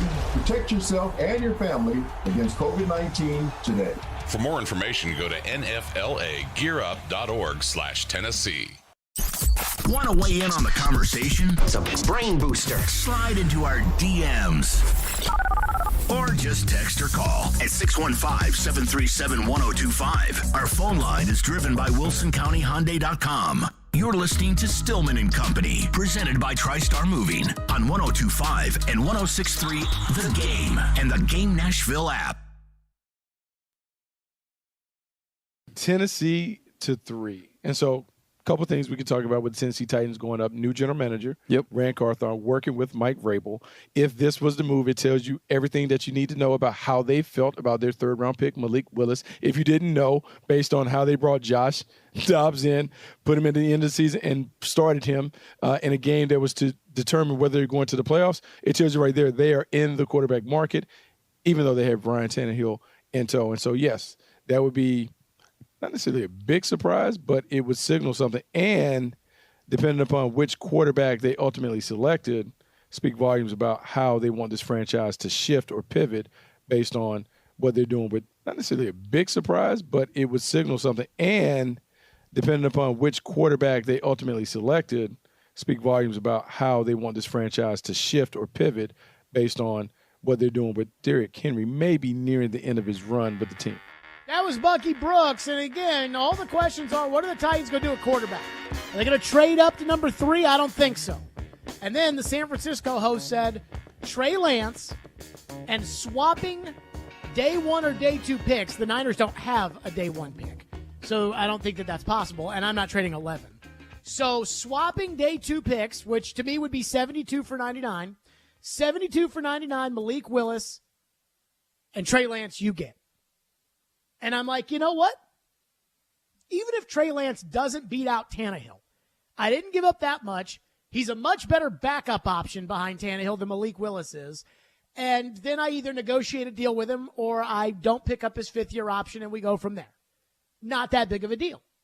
It's not the same as trading up for number 3 and starting the clock on Anthony Richardson and putting all your chips in the middle. But Mike Lombardi was on the Pat McAfee show, and he was asked specifically about Trey Lance, former NFL general manager. Here's what Mike Lombardi had to say about the situation with Lance in San Francisco. Michael, you mentioned Trey Lance, and we heard from the league meetings that both Shanahan and John Lynch said that Sam Darnold might be the guy going week 1 if Purdy's not ready and then Purdy's behind him. What the hell is going on with Trey Lance? Is he just not good enough to get an opportunity? What do you ultimately see happening with him? Because they're just what to do with him. And at this point, does anyone even want him?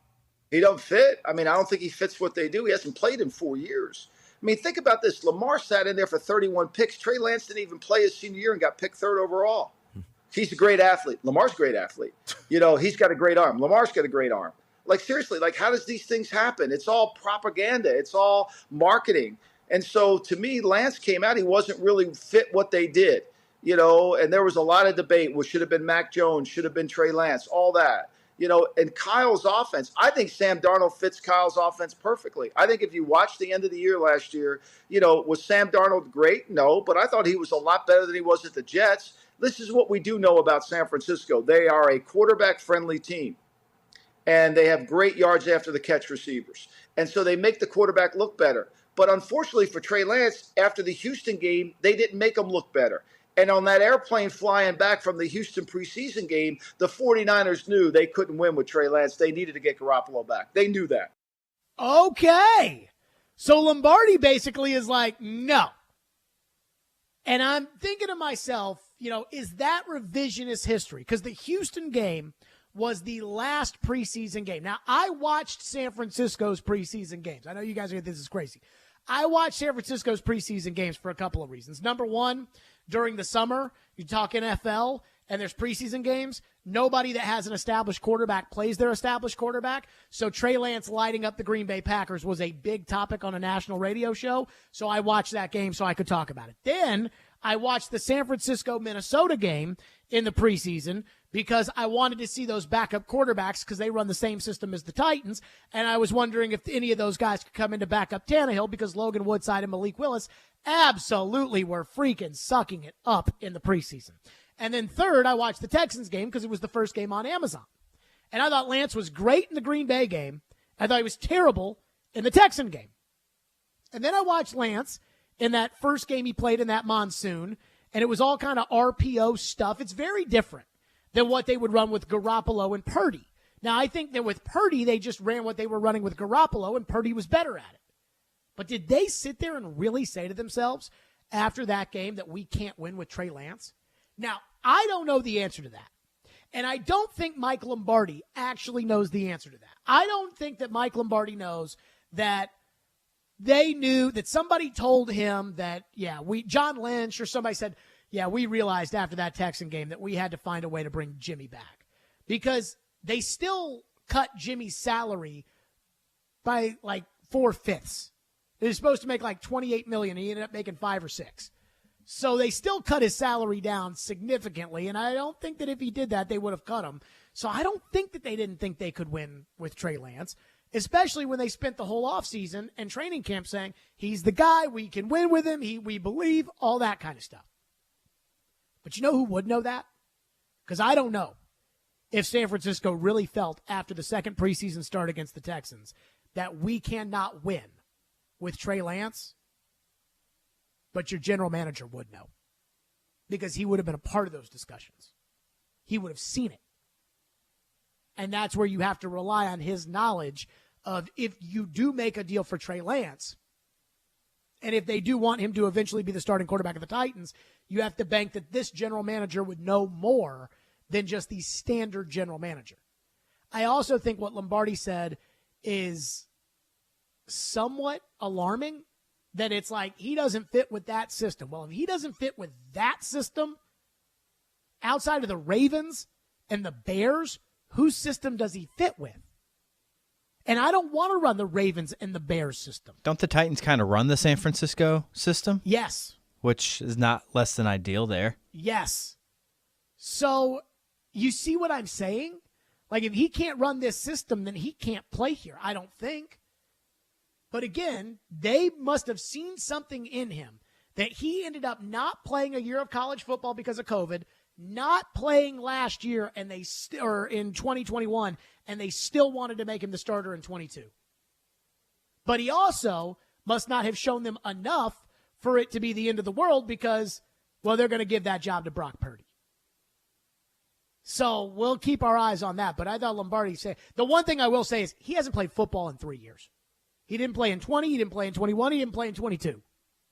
That would be concerning if I was giving up real, true draft capital in order to acquire him, knowing that I'll have to make a decision on his fifth-year option after this upcoming season. Texter from the text line says, do you see a potential multi-trade deal on draft night with quarterbacks and positional swaps, like a multi-team trade? No. Texter says, I bet the Titans trade Jeffrey Simmons and this year's first-rounder to Arizona for the third pick in the draft. That would be stupid. Like, that would be stupid. The value, first of all, the value of Jeffrey Simmons is 2 first-round picks because that's the value of a high-end defensive player. Khalil Mack, I believe, was 2 first-round picks. I want to say Khalil Mack was 2 first-round picks and more when the Raiders traded him to the Bears. Jamal Adams was 2 first-round picks. A high-end defensive player at the end of his first contract, the going rate is 2 first-round picks, period. So you're telling me that I'm going to trade Simmons and a first-round pick for a first-round pick? Stupid. And not only that, if you're going to do that, then you might as well trade Derrick Henry for like a 5th or cut him or whatever it is. You might as well. You might as well just release Byard because you're not going to be able to win anyways. You just traded Jeffrey Simmons for Anthony Richardson. They're not going to do that. There is no, I mean, I think I've already guaranteed that Simmons is going to sign a new deal with the Titans, so I can't guarantee that they're not going to trade him for the 3rd overall pick, but they're not going to trade him. And the idea, I heard somebody call NFL radio this past week, and they asked Mark Dominic, the old general manager at Tampa Bay, they asked Mark Dominic, do you think that the Titans and Raiders could swap first so the Titans move from 11 to 7 and the Raiders get Simmons? And Mark Dominic basically laughed that guy off the radio. You're talking about probably the 3rd best defensive tackle in the NFL. Like entering his prime. Chris Jones is in his prime. Aaron Donald's probably on the back end of his prime. Simmons is entering his prime. It was Khalil Mack in a 2020 second for a first-round pick, a 6th-round pick, a first-round pick, and a 3rd-round pick. That's not as... So it's not crazy, but it's pretty expensive. But it's basically 2 first-rounders for an elite defensive player. Pretty much, yep. Okay, then Simmons is worth 2 first-rounders. It's it. Done. No more talk. Jeffrey Simmons is 2 first-rounders at the beginning if we want to start there. Deep down inside, I think we can all agree the Titans didn't get enough in return for AJ. 1 first and 1 third? No. 615-737-1025 is our phone number, 615-737-1025. We'll get to more of your phones here on the program. Again, the rumor of the day. the Titans are going to move up, and they're going to end up drafting a quarterback at 3. You know, Daniel Jeremiah says, be on the lookout, and somehow A to Z Sports confirmed it. I don't know. I mean, how would you confirm that? Would you call the Titans? There's only 2 ways to confirm it. You either call Arizona and say, are the Titans looking for the 3rd overall pick? Or you call the Titans and say, are you looking for the 3rd overall pick? And I highly doubt that the Titans are going to say, yeah, we're interested in the 3rd pick. We called Arizona for it. So, I mean, they said they confirmed it, but I don't know how you do that. But that's on the docket. 615-737-1025 is our phone number, 615-737-1025. The one scenario that I see as a possibility for the Titans to draft a quarterback in the 1st round, there's really 2 of them. We'll get to that coming up next. Stillman and Company here on 102.5, 106.3 The Game. Hey, this is Phil with Forsberg. And this is Smashville. Forsberg a shot, broken up in front, give it back to Forsberg, and here come the Habs. You're listening to the flagship of the Nashville Predators radio network, ESPN 102.5 The Game.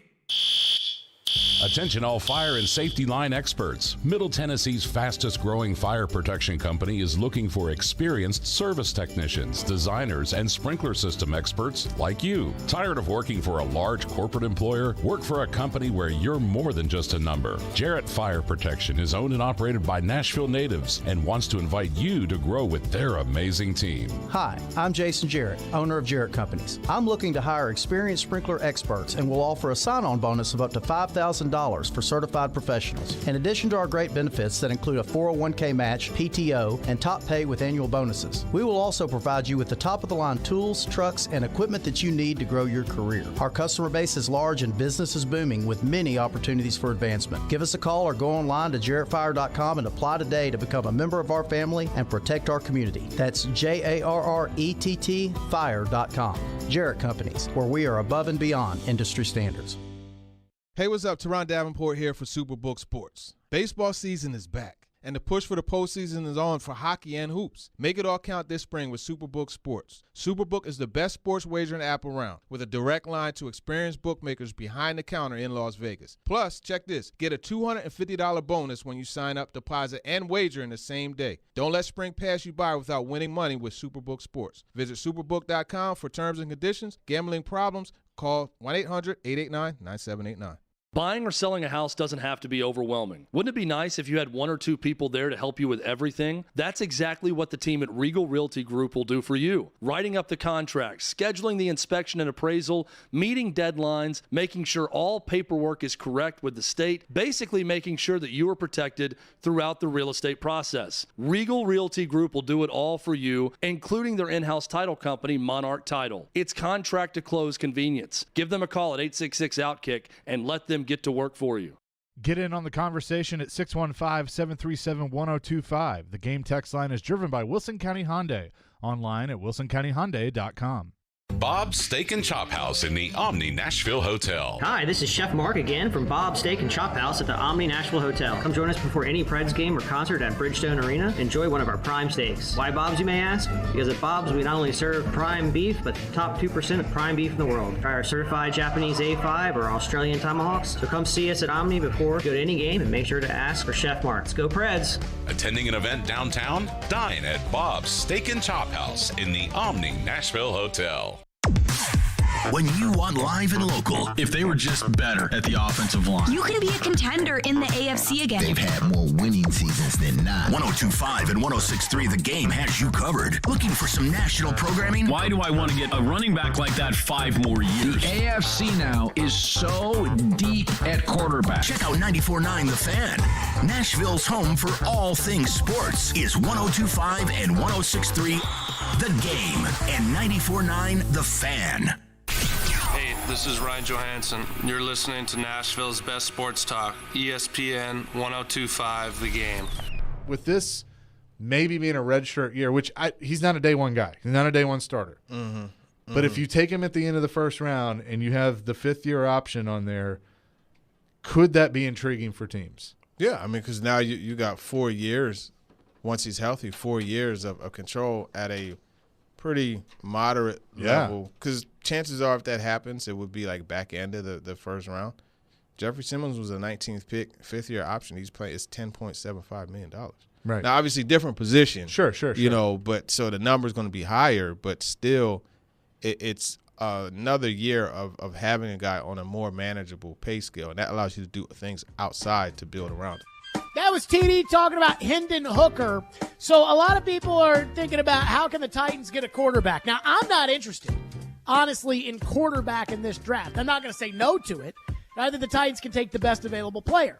And, of course, we've talked about the Daniel Jeremiah report, about the Titans being interested in the number 3 pick. Ian, you said that you heard how A to Z Sports said they confirmed, how Buck said that he confirmed the report. Well, I think, yes, from what I watched some of the YouTube last night, going back and just listening to how they came about talking about the report and all that kind of stuff. And that basically they said that they had heard it too, so that counts as confirming it?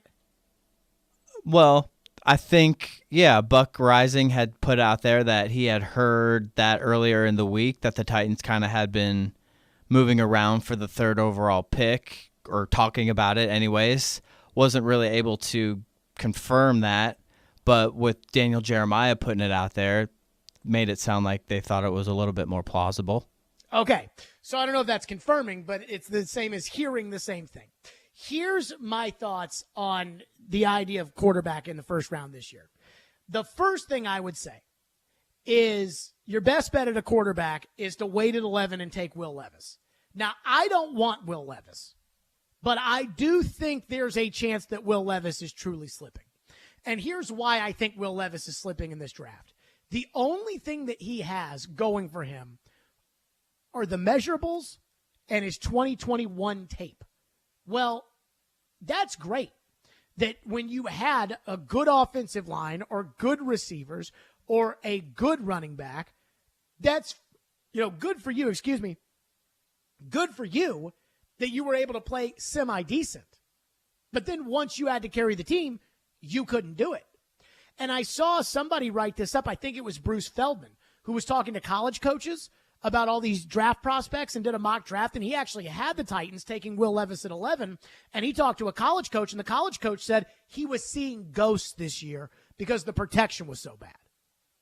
Well, if I'm taking a quarterback in the first round, I need an elevator at quarterback, what they call a force multiplier. That's what I need at quarterback, not a guy who, well, if we get a good team around him, he can be good. I already have that at quarterback. I don't need to draft that with the 11th pick. If you can't multiply the players around me, then let me get good players around them, and then I'll go get another quarterback, because I can get a guy in the 7th round if I've got good players around him that can win. San Francisco did it last year. So your first bet on getting a quarterback is to wait for Levis at 11, because I do think Levis is skipping. Levis had a bad season. Levis did not participate in the Senior Bowl, and that kind of thing pisses people off when it comes to, do I really want this guy to be my leader because he did not want to compete? Secondly, he's had what I've heard, he's had a bad pre-draft process. From interviews to combine and pro days, he's had a bad pre-draft process. So I think Levis is slipping. So that would be your first bet. The second is to trade back and get Hooker. Here's the problem, though. If you like Hendon Hooker, and I do, I said this on the news yesterday with Corey Curtis. He checks every box. Size, he's got it. Bryce Young can't say that. Arm strength, he's got it. Production, he's got it. Anthony Richardson can't say that. Will Levis can't say that. Leadership, he's got it. Elevates his game in big moments, he's got it. The only concern I have with Hendon Hooker is, was Hendon Hooker a product of Josh Heupel? I also have a similar concern that Josh Heupel was a product of Hendon Hooker's success, and that going forward, if Joe Milton does not play at that level, Tennessee won't be that good until, again, he's got to find the next Hooker. But I don't know that either. Very rarely is it the great combination between the two. But in this case, I just don't know if Hooker was a system quarterback in the college game where you spread the receivers out wide and you just get the matchups and run Jalen Hyatt deep and throw the ball down the field. But even if you trade down, if you like Hendon Hooker, you're at 11, and you like Hendon Hooker, and you think Hendon Hooker is the future of the organization, I'm not sure you trade down. It's easy today to say trade down and get an extra pick or two and then take Hendon Hooker. But if you really like him, there's probably a pretty good chance that somebody else likes him too. And so now you're playing with fire.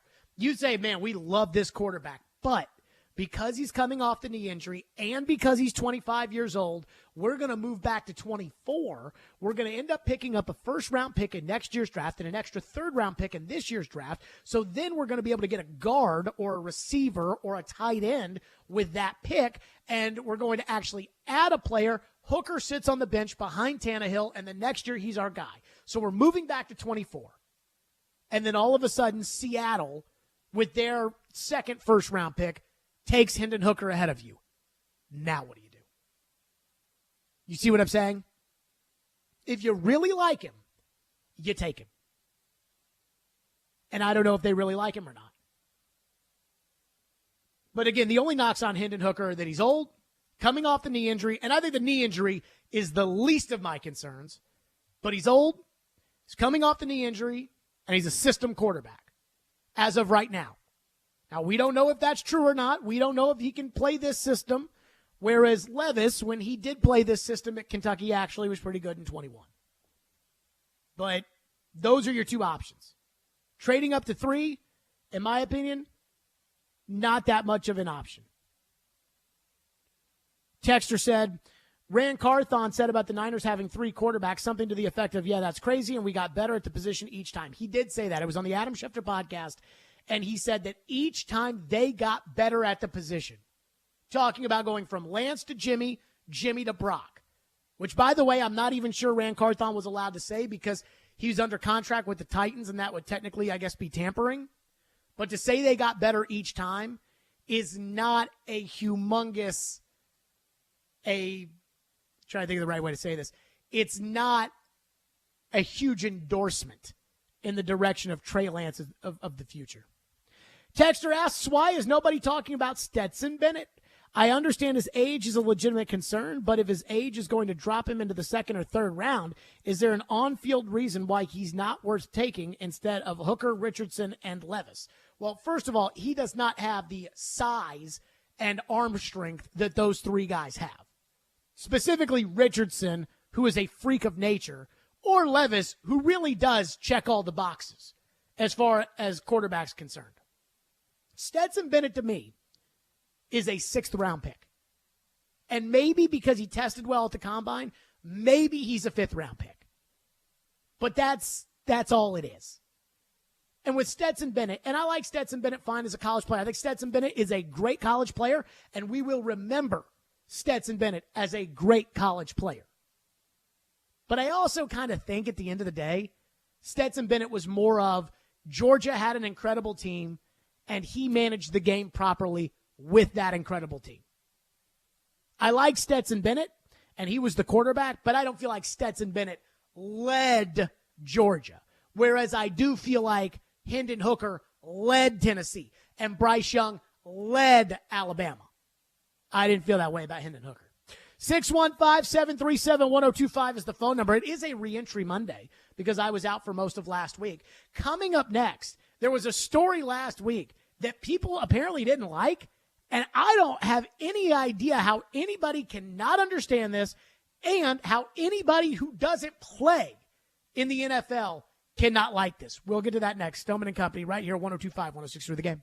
Every Wednesday at noon. That fits the mentality of what they're going to do. Outkick 360's Jonathan Hutton joins Caroline, Willie, and D-Mace to talk all things Titans and NFL. Much more creative in how you go about calling certain plays. He's got opinions and insights on the two-tone blue. That doesn't mean that you can't have great or don't need great quarterback play. Catch Hutton every Wednesday at noon on 102.5 and 106.3 The Game and the Game Nashville app. Middle Tennessee, you can count on an award-winning service team for all your home maintenance and improvement needs. Lee Company, we're A+ rated with the Better Business Bureau and trusted by thousands of homeowners in our community. Our team is ready to assist with all your home maintenance projects, heating and air conditioning, plumbing, electrical, appliance service, and more. Experience the convenience of calling one phone number for all your home maintenance needs. Call Lee Company today at 615-567-1000 or visit leecompany.com.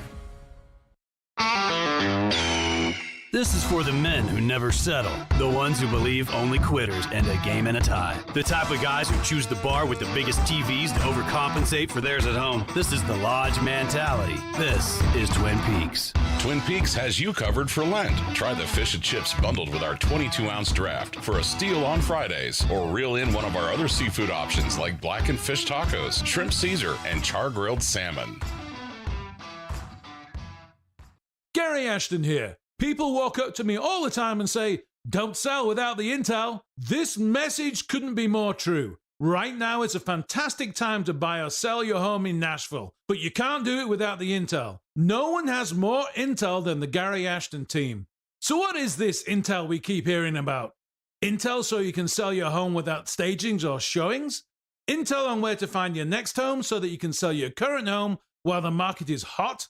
And intel that helps you win the buyer battle and cash in on your home equity. For more intel, visit GaryAshton.com, where we can give you the insight and the most up-to-date real estate intel in Nashville. Plus, the Gary Ashton team is the official real estate team of the Nashville Predators. Get the confidence to sell your home and find the dream address without the stress. Visit us today at GaryAshton.com. That's GaryAshton.com. And remember, don't sell without the intel. The sports talk doesn't end on Friday. Join Michelle Knezovic and Junnie Riddle for Michelle and Junnie. As long as he wants to coach there, he will be able to coach there. I think that really did save the hope of this team. Michelle and Junnie, presented by Superbook Sports, every Saturday morning at 9 on 102.5 and 106.3 The Game and the Game Nashville app.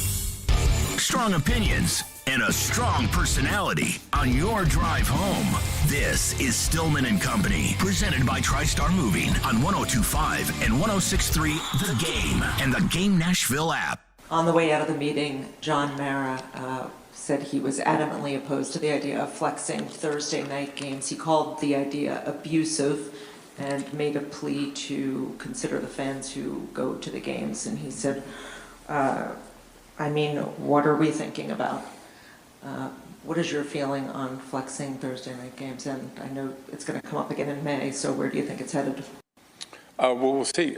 Listen, there isn't anybody in that room, anybody in any of our organizations who don't put our fans first. That's really important. Obviously, providing the best matchups for our fans is part of what we do.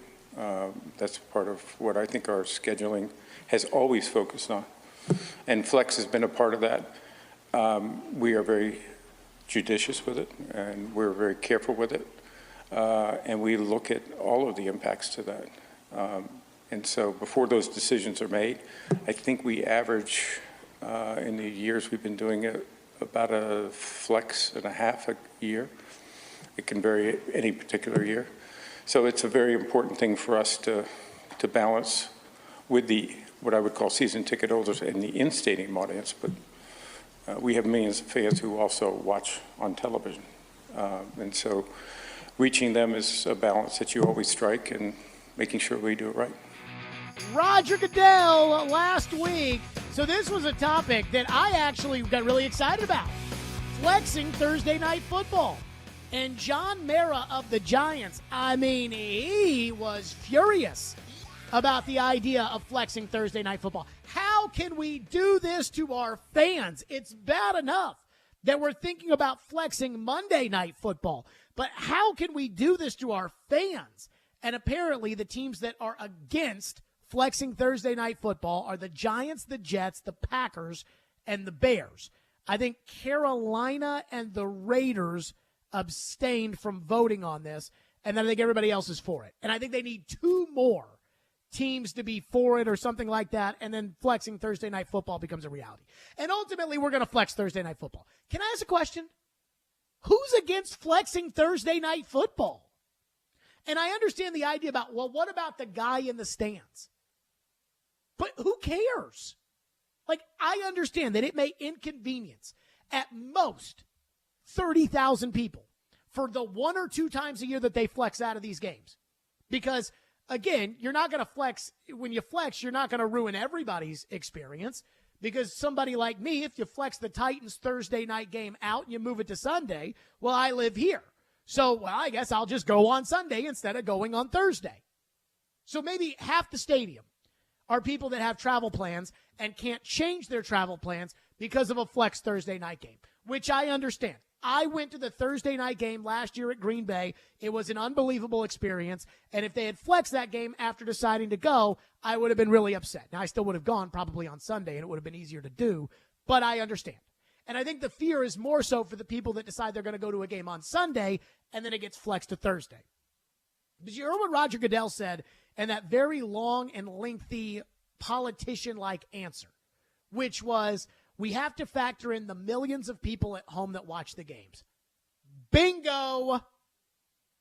And I'm sorry, but how many times over the course of a year, when we get to November and December, do we have Thursday night football games on the schedule that just freaking stink? Quarterbacks that we don't want to watch, teams that aren't very good. How many times do we have a big game that the NFL, you just wish the NFL wasn't playing that game? I mean, the Christmas Day game, for instance, the Rams and the Broncos. Coming into the season, you had the defending Super Bowl champions hosting a solid Broncos team that just traded for Russell Wilson. Sounded like a great game to put on national TV. Woof. Baker Mayfield versus that crap Broncos team. That's what we got. No, I don't want to watch these bad quarterbacks. And the thing about the NFL, it's hard to make out the NFL schedule because it's almost impossible to know who's going to be good. And I think Jacksonville is the perfect example of a team when it comes to why I want them to be able to flex Thursday night football. Because Jacksonville is going to have a TV watchable schedule this year. Because Jacksonville finished in first place ahead of the Titans, they, instead of the Titans getting the second place schedule, they're going to get Kansas City, Buffalo, and San Francisco. And so those are 3 games. I mean, Trevor Lawrence versus Patrick Mahomes, you can put that on TV. Trevor Lawrence, Josh Allen, you can put that on TV. Trevor Lawrence, Joe Burrow, you can put that on TV. Trevor Lawrence, San Francisco, you can put that on TV. And before the start of the season, you'd say, that looks like it's going to be a good game. And if I told you right now, Thursday night football this week is going to be San Francisco on the road at Jacksonville. You know what? I think I could watch that. I think that's an exciting game yeah. But there's also a pretty good chance that Jacksonville's going to suck. Because doesn't it feel like, for the most part, even after good seasons that they have, Jacksonville still finds a way to suck? I mean, they've stunk for the last 2 decades, and then they have one good season, and then they go back to stinking. So there's no guarantee. They had, as many of you like to pretend exist, they had cap problems, and they had to adjust some contracts. And so now you're playing a first-place schedule, and teams are getting up for you, and there's higher expectations, and you're, who knows how everything's going to, injury-wise. Well, there's a chance Jacksonville's not good. And if Jacksonville's not good, and it's on the schedule that they're going to play Cincinnati, and we know Cincinnati's going to beat them 42-17, get that game out of there. Last year, they had on Monday Night Football the Patriots against Arizona. Nobody want to watch that. Nobody want to watch the Patriots. They flexed out the Patriots and Raiders off of Sunday Night Football. Could you imagine if we had to watch that? So, again, Roger Goodell says we flex like twice a year. We flex Sunday night games out. So, at a maximum, we'd probably flex 2 Thursday night games out. If you flex a Thursday night game, you're probably affecting 30,000 people across 2 different stadiums, because there's the game that gets flexed into Thursday night and there's the game that gets flexed out of Thursday night. So we're talking about 60,000 people that are going to be affected by this. Multiply it by 2, now you're at 120,000. 15 million people watch NFL games. Like, you do realize, like, the numbers, I don't want to watch bad games. And how, you know where the bad games really exist? Monday Night Football. I mean, I can't tell you how many games on Monday Night Football during the season I'm like, ugh. So Thursday used to have a bunch of terrible ones, but then Amazon paid so much money that the NFL was like, yeah, we can't just put the Titans and the Jags on Thursday Night Football on NFL Network every season. But I mean, the idea that you could be mad about flexing Thursday Night Football games is so utterly ridiculous. You're talking about affecting 120,000 people over the course of the year. More people watch a possession of a Thursday Night Football game across America. We want to watch good games. We want to see the star players. And if Lamar Jackson's going to be hurt or is not going to sign his contract tender for the franchise tag and is not going to be on the Ravens, I don't want to be stuck with Tyler Huntley on TV. I want to see the good players play. I don't want to see the Rams and the Raiders on Thursday Night Football like we did last year at the end of the year. Baker Mayfield playing on 2 days of being a part of the team. So I don't know how people out there could actually think that this is going to be a bad thing. And John Mara, man, he cried like a baby about how, wrong it is to the fans to flex Thursday Night Football. No, actually, it's good for the fans. And he says we have to worry about the fans who come to the games. Why? Here's a newsflash for you that I have not totally grasped. And I say this as somebody who is a season ticket holder and who loves going to sporting events. But sports is the only thing where you pay to be an extra. And that is what being in the crowd at a sporting event is. These are TV shows. When you watch a TV show and you see people going around in the background who are not part of the dialogue or really any part of the plot, they are considered an extra. You get paid to be an extra on a TV show. Sports, the number one TV show in America, sports has it where the fans pay to be extras in the TV show. And the league will never say this, but that's really how they view fans. They know they're extras for the TV product. They know that when they show a rowdy crowd at Lambeau Field or Cowboy Stadium or something for AT&T for a big game, it's like, look at the crowd. It's John Madden and Pat Summerall. They've got the call next. It's for the excitement of the viewer at home. That's a big part of it. And so, yes. I mean, how many Thursday Night Football games do I go to a year? 1. So if you're going to affect the one Thursday night game I go to, but I'm going to be ensured that I get decent quarterback matchups and decent games on Thursday Night Football, I'm sold. Thursday Night Football is my favorite national window of the week. My favorite window of the week is the Titans game. But Thursday Night Football is my favorite national window. Like, when it's Thursday night, I'm like, all right, we got ball tonight. Sunday Night Football, I've already had the Titans game that I've gotten worked up for. I've probably watched some of the 3 o'clock games.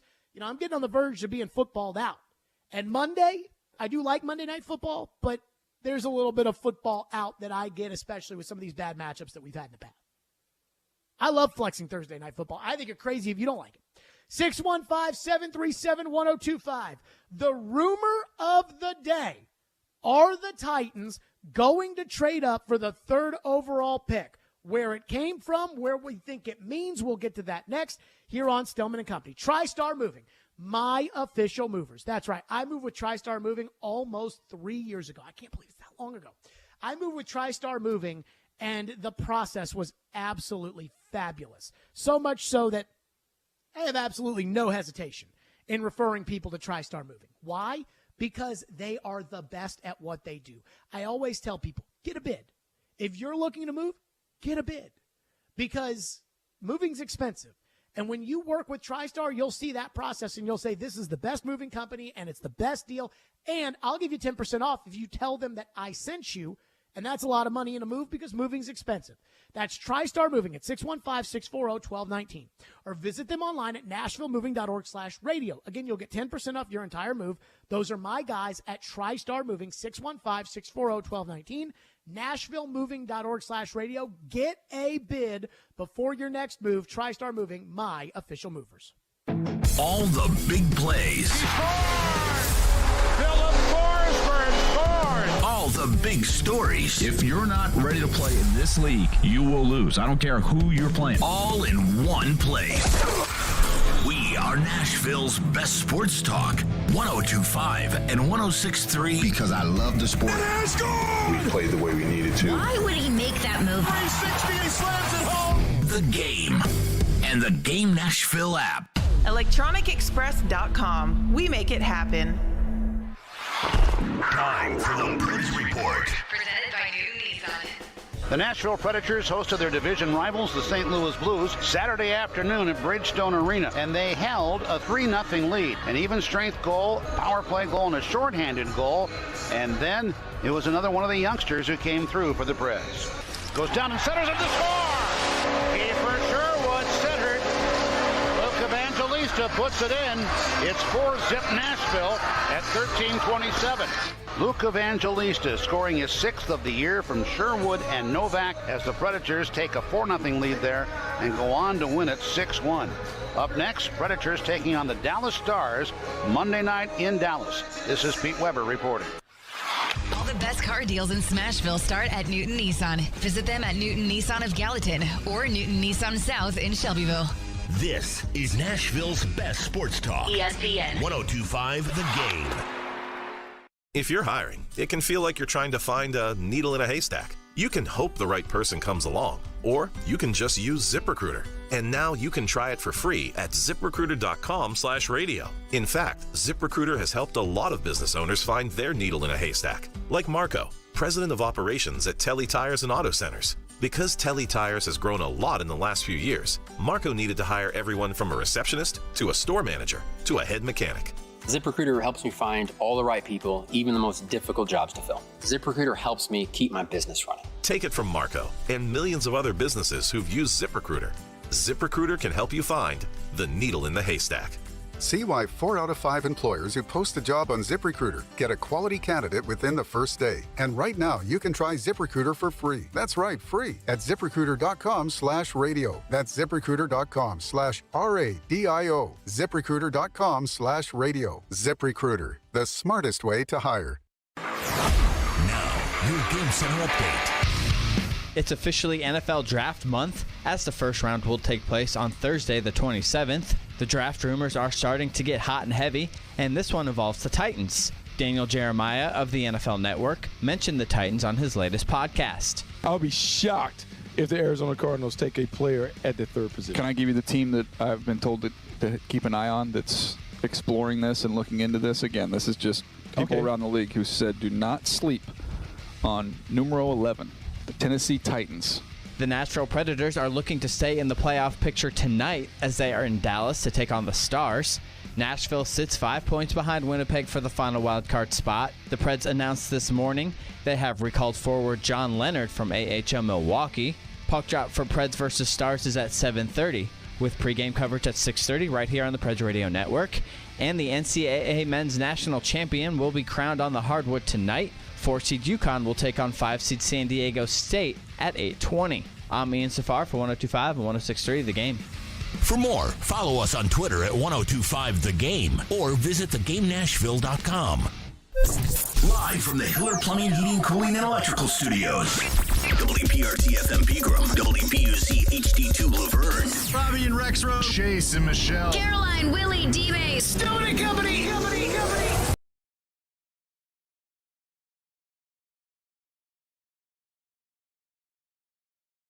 One big possession. Touchdown, Middle Tennessee. The Game. A Cromwell Media Station. where you have a voice. He had a competent coaching staff. You just play terrible and you keep playing. And we have strong opinions. What a whiny freaking crybaby response. This is Stillman and Company with Jared Stillman. Presented by TriStar Moving on Nashville's best sports talk, 102.5 and 106.3 The Game and the Game Nashville app. Stillman and Company is delivered by TriStar Moving, 102.5, 106.3 The Game. Streaming live on Twitter, Twitch, YouTube, and Facebook Live. Thanks to Superbook Sports, live from the Hiller Plumbing, Heating, Cooling, and Electrical Studios.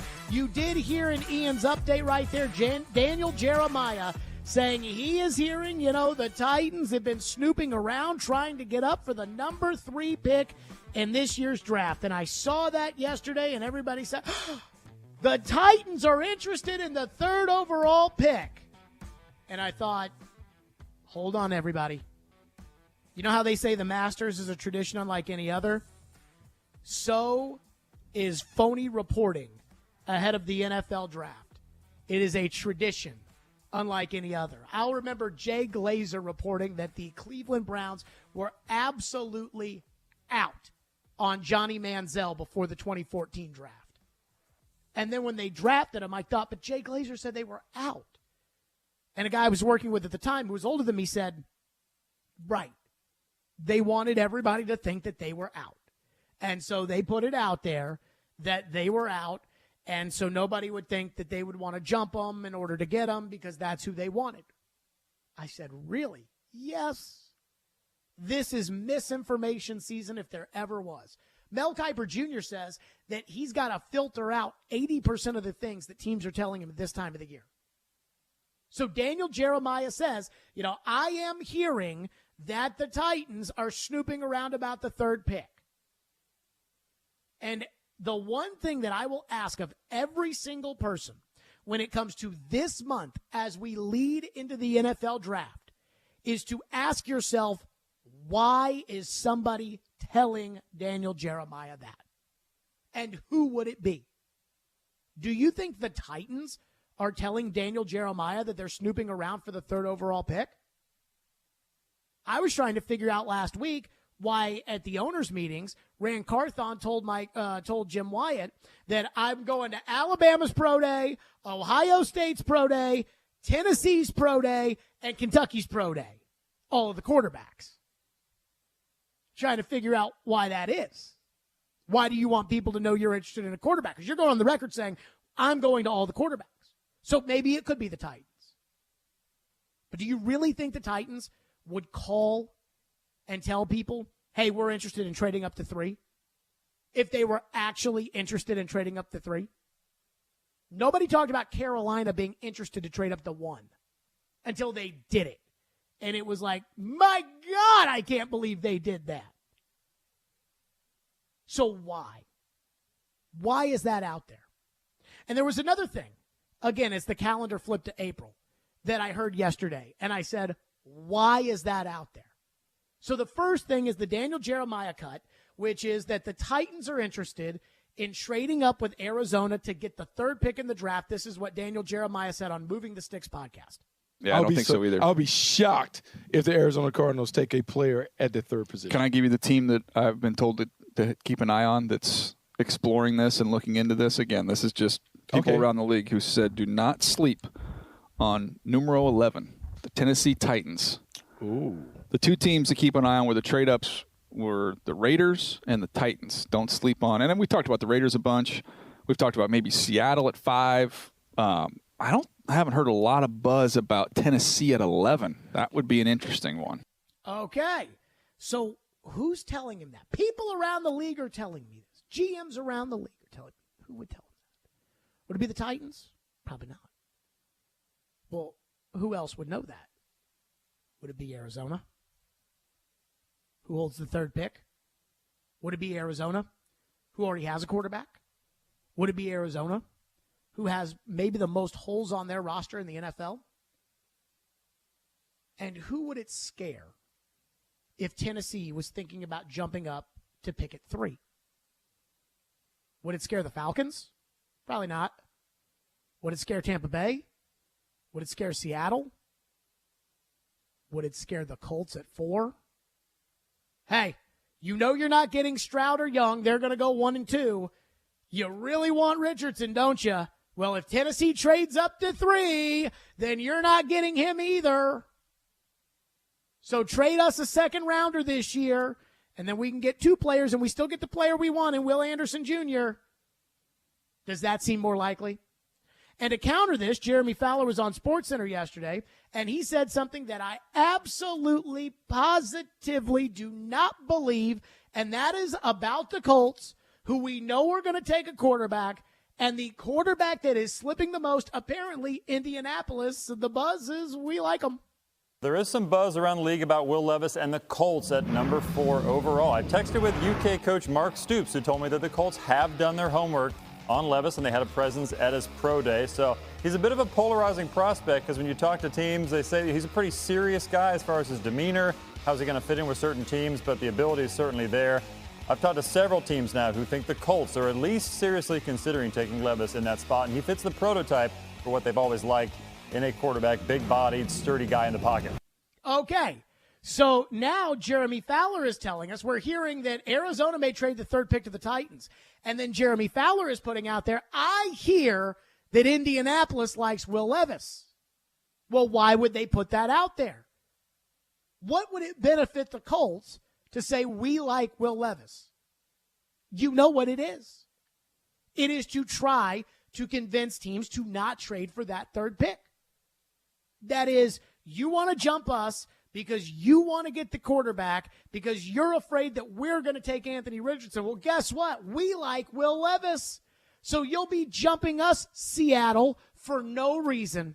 So don't even waste your time. When really it's, we don't want to pay a 2nd-round pick to move from 4 to 3. And right now it's just toes in the water. It's just dipping it in there just to see how the league will react. I love Jeremy Fowler. I talked to Mark Stoops, and Mark Stoops said they've done their homework on Levis, and they even attended his pro day. Well, no, duh. Like they have the 4th pick, and they don't have a quarterback. Of course they're going to go to the guy's pro day. It would be organizational malpractice if they didn't go to the pro day. So I'm not telling you that I'm ruling either out, and that I'm telling you that the Titans absolutely positively did not inquire about the 3rd pick or are not interested in the 3rd pick. And I'm not telling you that the Colts don't like Will Levis, because in both cases, I don't know. But it seems far more likely to me that we are now in posturing season, that we are now where Arizona is trying to dangle that 3rd pick to Indianapolis so they can get an extra player and still get the player that they want, which from all accounts is Will Anderson Jr. And it seems like Indianapolis is putting out there, we like Will Levis, so that it's a message to Arizona of, fine, trade the 3rd pick because we'll take Levis anyways. And I don't know if either are true. I don't know if the Colts do like Will Levis, or if the Colts at 4 would take Will Levis. Or if it's quarterback, do the Colts say, you know what? Screw it. Let's get Will Anderson. Let's get Jalen Carter. We'll figure out quarterback later. I don't think it's the smartest idea, but if you don't like Levis and all 3 quarterbacks are gone, you're going to end up with the best non-quarterback in the draft. You're going to end up with a star player, perhaps, if you do it right. Now, you still don't have a quarterback, but you see what I'm saying? And so everything that gets said, everything that gets reported, Ian Rappaport, Adam Schefter, Peter King, whomever it may be, over the next month, ask yourself every time you hear it, who does this rumor benefit? And the answer is, you'll probably figure out who's saying it, and when you figure out who's saying it, you'll probably know why it isn't true. I do not think the Titans will mortgage up to go trade for the 3rd overall pick, knowing all the issues they have on their team right now and the uncertainty of the quarterbacks that I think will still be available at 3. I just don't think it's going to happen. But if you're Arizona, you want Indy to think they might. So that if Indy really likes Richardson over Levis, which the consensus, I believe, does like Richardson over Levis, then Indy will give you a 2nd or a 3rd or something to move up. just like Chicago did in 2017 when they held the third pick and they moved it with San Francisco to go up to 2 to draft Trubisky, when San Francisco was going to take Solomon Thomas all along. 615-737-1025 is our phone number. 615-737-1025 here on the program. I do like the rumor season that we're entering because you just never know. But always think about, why is somebody telling you what they're telling you? 615-737-1025. We'll get to your phones. Plus, what if the Titans do trade up for the third overall pick? Then what? We'll get to that next here on Stillman and Company, 102.5, 106.3 The Game. The college football season never stops. ESPN college football analyst Trevor Manich joins Stillman and Company every Tuesday at 4:30. They've got to do what Nick Saban in Alabama has done so successfully over the last 10 years. Presented by Houston Clinic Orthopedics on Nashville's best sports talk, 102.5 and 106.3 The Game and the Game Nashville app. Spring in and style up with huge savings on top athletic brands at your Dick's Sporting Goods warehouse sales store in Franklin. Stay active this spring with up to 70% off the athletic styles you love. Shop deals on thousands of styles from top athletic apparel and footwear brands, like $10 tees, tanks, and shorts for the family, $20 swimwear, $20 golf polos, and running footwear for $60 or less. Find incredible deals and incredible style at your Dick's Sporting Goods warehouse sales store in Franklin at Watson Glen. What if you could be credit card debt-free in 10 days and save as much as $1,000 a month? Loan Pronto's all-new Express Equity Line of Credit program is just what you need. Hey, Willie Donick here. You don't have to do a full home refi. You can tap a small portion of the equity you have and enjoy a super low monthly payment. With Loan Pronto's Express Equity Credit Line, you can close in 7 to 10 days. And a $50,000 loan would only cost you around $400 a month. It's that money to pay off high-interest credit cards or do a home improvement. You can access up to 90% of your home's equity, and 9 out of 10 homeowners won't even need an appraisal. Even if you did a total refi recently or just bought your home, you can tap the equity with this fast, easy program. Stop the madness and say no to 24% interest fees. Call Loan Pronto today. 615-499-5780. That's 615-499-5780 or go to loanpronto.com. Equal housing lender, NMLS 166-1781, subject to lender approval. O'Reilly. Replace your worn-out wiper blades and see the road better with help from O'Reilly Auto Parts. Right now, save $10 on a pair of Trico Force wiper blades. O Rewards members get 4 times points and receive a $5 reward with purchase. Our professional parts people will even install your new wiper blades for free. Stop by O'Reilly Auto Parts or visit O'ReillyAuto.com.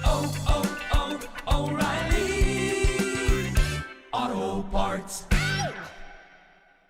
In this market, you'll find Fisher Investments is different than other money managers. Different how? Aren't we all just looking for the hottest stocks? Nope. We use diversified strategies to position our clients' portfolios for their long-term goals. You don't just provide cookie-cutter portfolios? No. We tailor our clients' portfolios to their goals and needs. But you still sell investments that generate high commissions for you, right?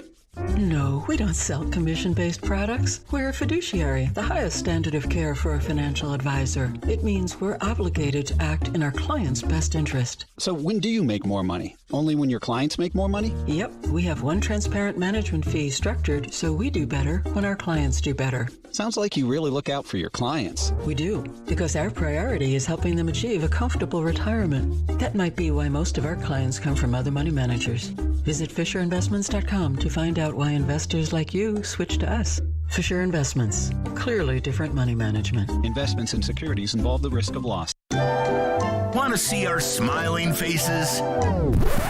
You can watch us on Twitch, Twitter, YouTube, and Facebook Live. We are good to go. Presented by Superbook Sports, voted #1 sportsbook in Vegas. You're listening to Stillman and Company, presented by TriStar Moving on 102.5 and 106.3 The Game and the Game Nashville app. What are you hearing about the #3 overall pick, and what do you think about Move the Sticks' report of Tennessee potentially being in there? So first of all, I have not yet heard specifically that Tennessee is going to move, is poised to move. I'm 100% sure they are making phone calls because every team makes phone calls. And I will say this, my friend Daniel Jeremiah, usually when he says something, there is plenty of reason behind it. Like, he is not a rumor guy Usually, and he's very, very connected. So usually when he says things, except if it's about the Padres, usually he knows. Tennessee would seem to make sense for a possible team to trade up. They have Ryan Tannehill on, a deal for another year. He is getting up in age. Obviously has not been at his top, I would say, the last year. Them being in the quarterback world would make sense. They were last year, took a quarterback in the 3rd round. There you go. That was Ian Rappaport saying, I haven't heard the Daniel Jeremiah report, but I wouldn't rule it completely against it with the Daniel Jeremiah report that the Titans will move up to 3. I am telling you, I do not think the Titans are truly interested in moving up to 3. Now, if they could pull off the 2012 trade or 2013 trade where the Dolphins moved up to 3 with the Raiders and all they did was throw in a second round pick and they were able to draft Deion Jordan, then okay, maybe I could see the Titans in it. But if the Titans have to do what San Francisco did 2 years ago and trade 2 1s on top of the 11th pick, no. I don't see them doing that, not for Anthony Richardson. But let's just say the Titans do it. Let's say the Titans decide that they are going to make the trade. They're going to jump in the deep end, and they're going to trade for the 3rd overall pick. Again, I don't think they're going to do it, but it's reported that they're looking, so let's just say they do. So here you go. Here are the 3rd overall pick trades. Dallas, 1995, gets the 3rd pick for 11 and 2 second-round picks. 2021, San Francisco gives up 3 first-round picks and a 3rd, including the 12th overall pick, for number 3. The Jets went from 6 to 3 for that first-round pick and 3 second-round picks. So let's just say that the deal for the Titans, in order to move up in this particular draft, let's just say it's 11, it's 24's first-round pick, it's 41, and it's your second-round pick next year. 2 1s, 2 2s. Essentially the same as the Russell Wilson deal. Now, there was a little bit more attached to Russell, but 2 1s, 2 2s in order to move up to 3. Now what happens? You're going to draft Anthony Richardson? Well, Anthony Richardson has to sit on the bench because he is not ready to play right now, and he's certainly not going to be better than Ryan Tannehill. So then what happens to Ryan Tannehill? So Tannehill starts this year. Okay, so now you've got Tannehill and Henry, but you've traded 41. You still don't have a left guard. You're experimenting at left tackle. I believe you're experimenting at center. We're still not sold on right tackle. You don't have a second receiver, and you hope Chigakonkwo can take the next step at tight end, and he's the only tight end you have. So basically, at this point, if you make this trade for this upcoming season, you have Derrick Henry and Ryan Tannehill, and that's it, that you can really feel secure about. That's it. Who's opposite Treylon Burks? I don't know. Somebody that you take in the 3rd round? Somebody that you take in the 5th round? You don't have a 4th-round pick. You gave that up for Julio Jones. And then I think people will say, well, if you draft a quarterback, then you can cut Tannehill and you can save all the cap money. But now you're going to run Anthony Richardson out there with a backup at left tackle, which is what Andre Dillard is. He is signed to a backup contract.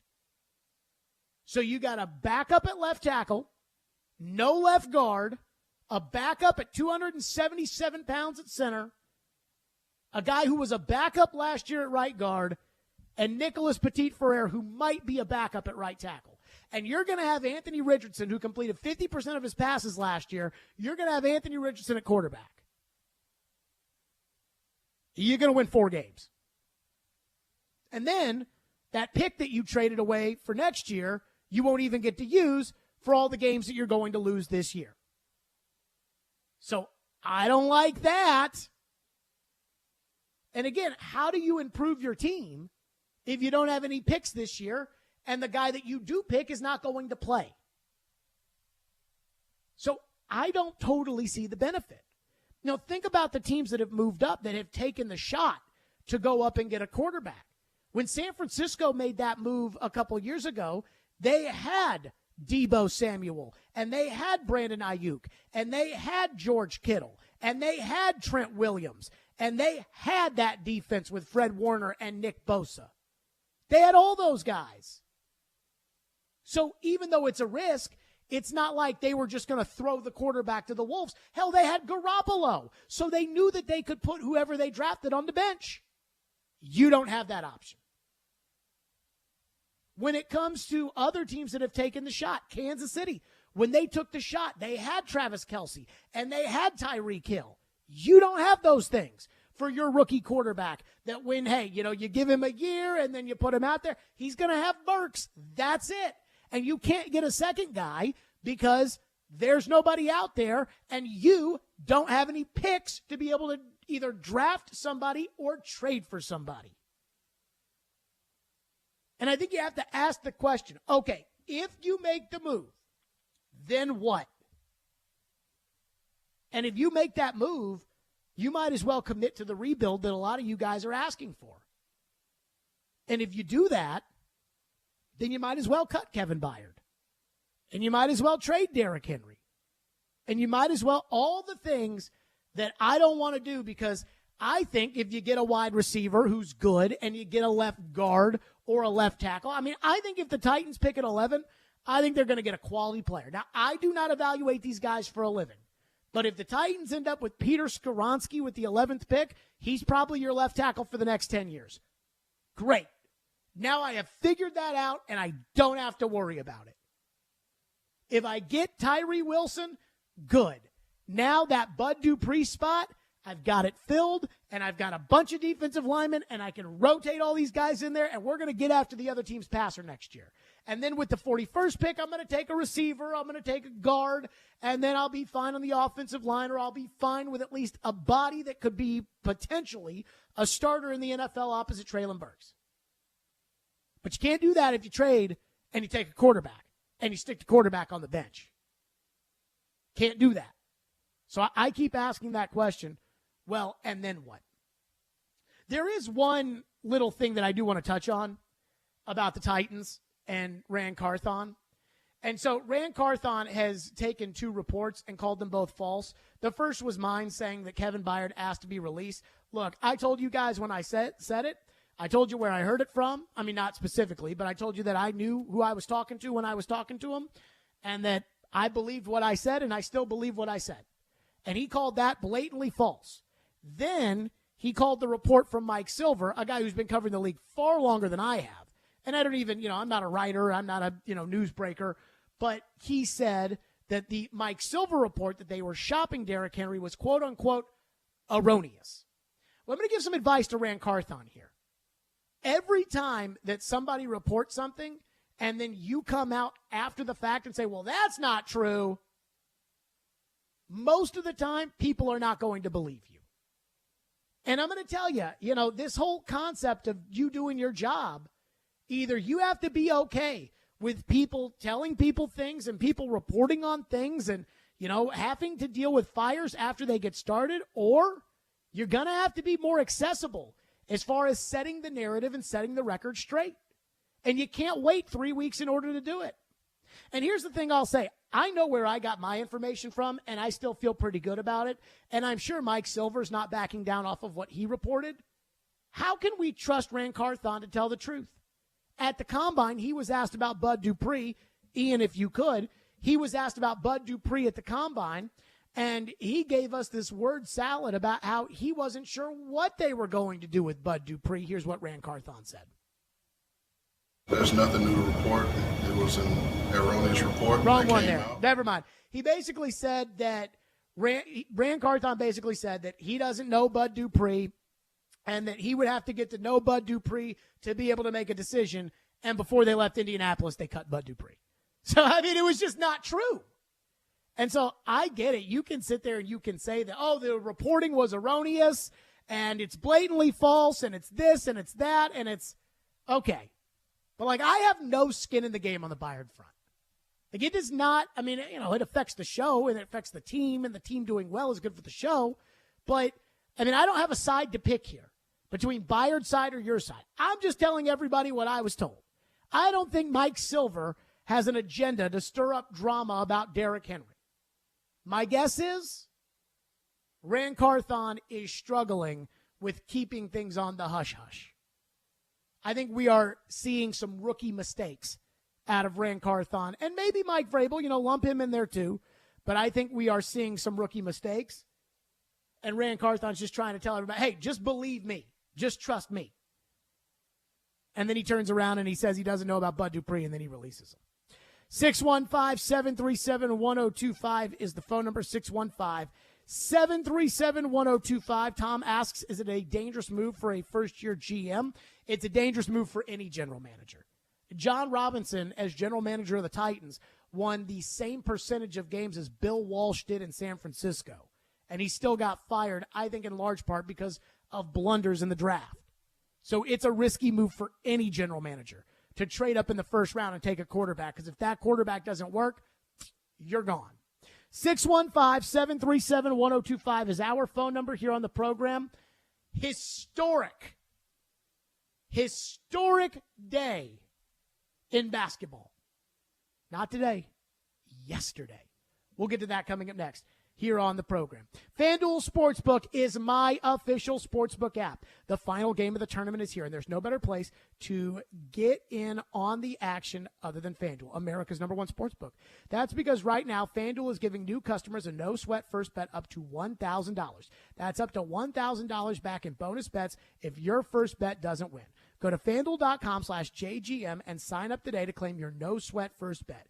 Then you can wager on everything from the money line to point spreads to which team will be cutting down the nets, all on an app that's safe, secure, and super easy to use. So don't miss your shot at a no-sweat first bet up to $1,000 when you join today. Just go to FanDuel.com/JGM to sign up. Make every moment more with FanDuel. That's right, 21 and older and present in Tennessee. First online real money wager, only $10 deposit required. Refund issued as non-withdrawable bonus bets that expire in 14 days. Restrictions apply. See full terms at FanDuel.com/sportsbook. Gambling problem? Call the Tennessee Red Line at 1-800-889-9789. This is Colton Sissons, and this is Smashville. Feeds now, Sissons coming onto the left circle, and Colton Sissons puts it in the net. This is the flagship of the Nashville Predators radio network. ESPN 102.5, The Game. The team at Mercedes-Benz of Music City have done it again. Here's Edwin Vickery to explain. 4-time recipient of Best of the Best. Less than 10% of the dealers in the country receive this award. How did you do it? We say culture eats strategy for lunch, because we can strategize all we want, but unless you have the right culture and chemistry in the dealership, it will not work. Live the dream at Mercedes-Benz of Music City, mbofmc.com. Coration CBD products. Coration began as our family's mission to provide the Nashville community with locally and organically sourced CBD products. We are passionate about providing high-quality CBD products for everyday use. Tinctures, topicals, and pet products too. We are a Pick 10 company. Our hemp is organically grown and produced in Nashville, Tennessee from sustainably sourced non-GMO genetics. All of our products are lab tested. Find all of our products at CorationCompany.com. Wendy's $3 breakfast deal is a bacon or sausage egg croissant plus small seasoned potatoes for $3. It's the breakfast that don't miss. So if you did miss Wendy's breakfast, don't imagine. Fresh cracked eggs, sizzling sausage, crispy bacon, and block out those hot, buttery, flaky croissants. Croissants don't really make a sound, but if they did, for a breakfast that don't miss, Wendy's is that breakfast. Choose wisely. Choose Wendy's $3 breakfast deal. Limited time only. Participating U.S. Wendy's. Select a request $3 breakfast deal to obtain discount. Not valid for a la carte or combo orders. We at Cromwell Media are heartbroken by the horrific and senseless shooting that took place Monday, March 27th at the Covenant School here in Nashville. Because of the outpouring of love from our generous and thoughtful community, the Community Foundation has established the Caring for Covenant Fund to manage donations made in response to this tragedy. All donations made to the fund will be directed to the Covenant School to support the healing of those affected by this tragedy. Together, we will send a message of love and compassion. To donate to the Community Foundation of Middle Tennessee, visit cfmt.org. 102.5 and 106.3, The Game is live and local. And now, let's meet the starting lineups. Robbie and Rexrode, 6 to 9. You are talking about a team that's building a roster. Chase and Michelle, 9 to 11. He's still under contract. It's not always X's and O's. Caroline, Willie, and D-Mace, 11 to 2. Trades, free agents. Let's get it going. I think this is a good hire. And Stillman and Company, 2 to 6. I can give you one of the best coaches in the league. And don't forget, we're your home for all things Nashville. He scored! Nashville's best sports talk, 102.5 and 106.3, The Game. Hey, Nashville, this is Sean Henry. You're listening to Nashville's best sports talk, ESPN 102.5 The Game. Morris has to get it across. Kim Mulkey, in year 2, has orchestrated a turnaround for the ages. LSU has captured its very first national championship. I'm happy. I mean, all year I was critiqued about who I was. The narrative, I don't fit the narrative. I don't fit in the box that y'all want me to be in. I'm too hood. I'm too ghetto. Y'all told me that all year. But when other people do it, y'all don't say nothing. So this was for the girls that look like me, that's going to speak up on what they believe in. It's unapologetically you. And that's what I did it for tonight. This was for it was bigger than me tonight. It was bigger than me. Twitter is going to go in a rage every time. And, I mean, I'm happy. I feel like I've helped grow women's basketball this year. I'm super happy and excited. So I'm looking forward to celebrating in the next season. There you go. That was Angel Reese. 9.9 million viewers for the women's championship yesterday. Now, I love the idea that we're thinking this was a team effort to grow women's basketball. It was one person. And I'm not, look, LSU won the title fair and square, but it was, people turned on the TV for Caitlin Clark. Now, I do think that what LSU did and the classlessness with which they won, I think is actually good for the sport, because now I feel like they're kind of the villains. Even though everybody on social media tells you that you're a racist if you say that what they did was classless, which I think it was. Specifically, what Angel Reese did. Now, I still go back to what she said there about how everybody, when she's sitting there in a press conference saying, you all said I was too hood. Who said that? Like, did they write articles that Angel Reese is too hood for women's basketball? Because I didn't read that article. And my guess is it's probably, reading the things that random nobodies say on Twitter and then saying, well, that is what everybody else is saying. But let's get to the women's basketball element of this here for a second. The game drew 9.9 million viewers. That is the most watched women's basketball game ever. Period. And I don't want to make the boo-hoo LSU crowd feel bad. Nobody was watching for LSU. The reason why everybody watched was because of Caitlin Clark. That is the effect that she has had on the game. She is the Larry Bird of women's basketball. Go back and see what Larry Bird did for men's basketball and TV ratings in college. She is the Larry Bird of women's basketball. It was up 103% year over year. It peaked at 12.6 million viewers, and it was the most viewed college event ever for ESPN+. The LSU versus Iowa women's final. Now, here's the thing about women's basketball. I've been around this game for 15 years. When I was, when I got started in women's basketball at Louisville in 2008, and we ended up in the national championship game, and we got smoked by Connecticut, to now where I've been an AP poll voter for years, and I've followed the sport and everything else. I actually said this about 2 or 3 years ago, where I just noticed on social media how many more people were watching the women's game, that were just kind of just watching the game. And now I think it's gotten to the point to where there used to be kind of a, I'm trying to think of the stigma around women's basketball, like, women's basketball. But now I think people are like, yeah, women's basketball for sure.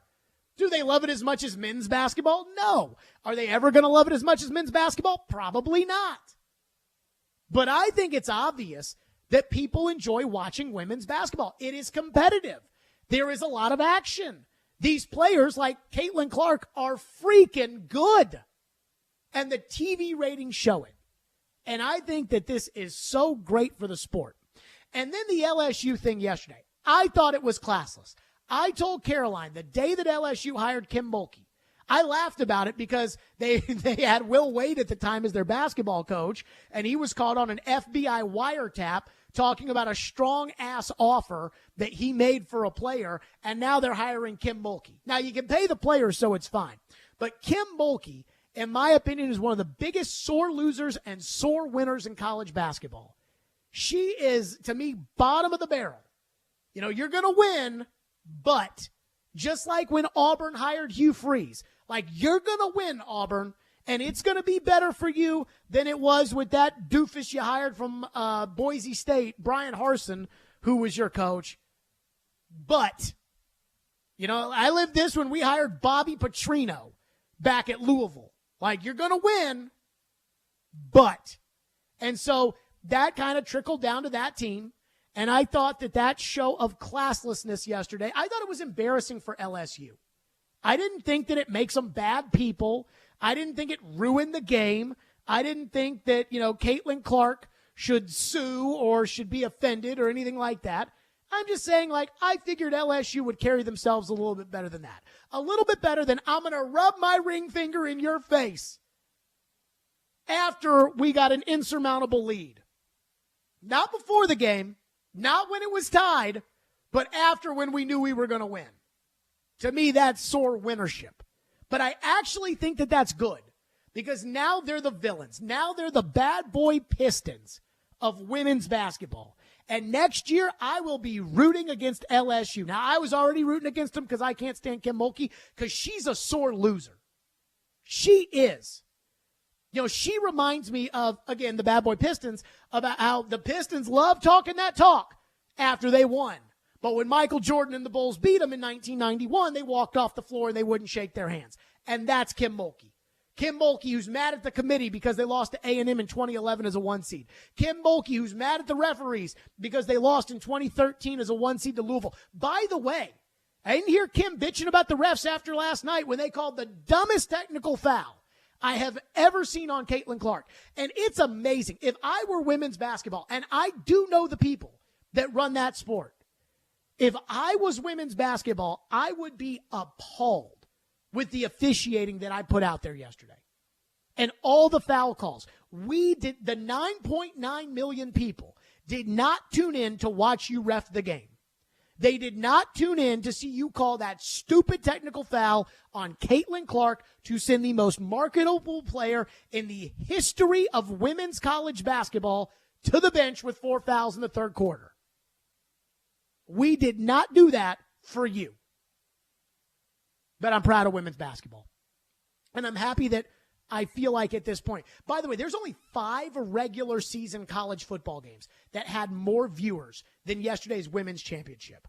Notre Dame, Ohio State, Michigan, Alabama, Texas, Tennessee, Alabama, Tennessee, Georgia. 5 regular season games. That's it.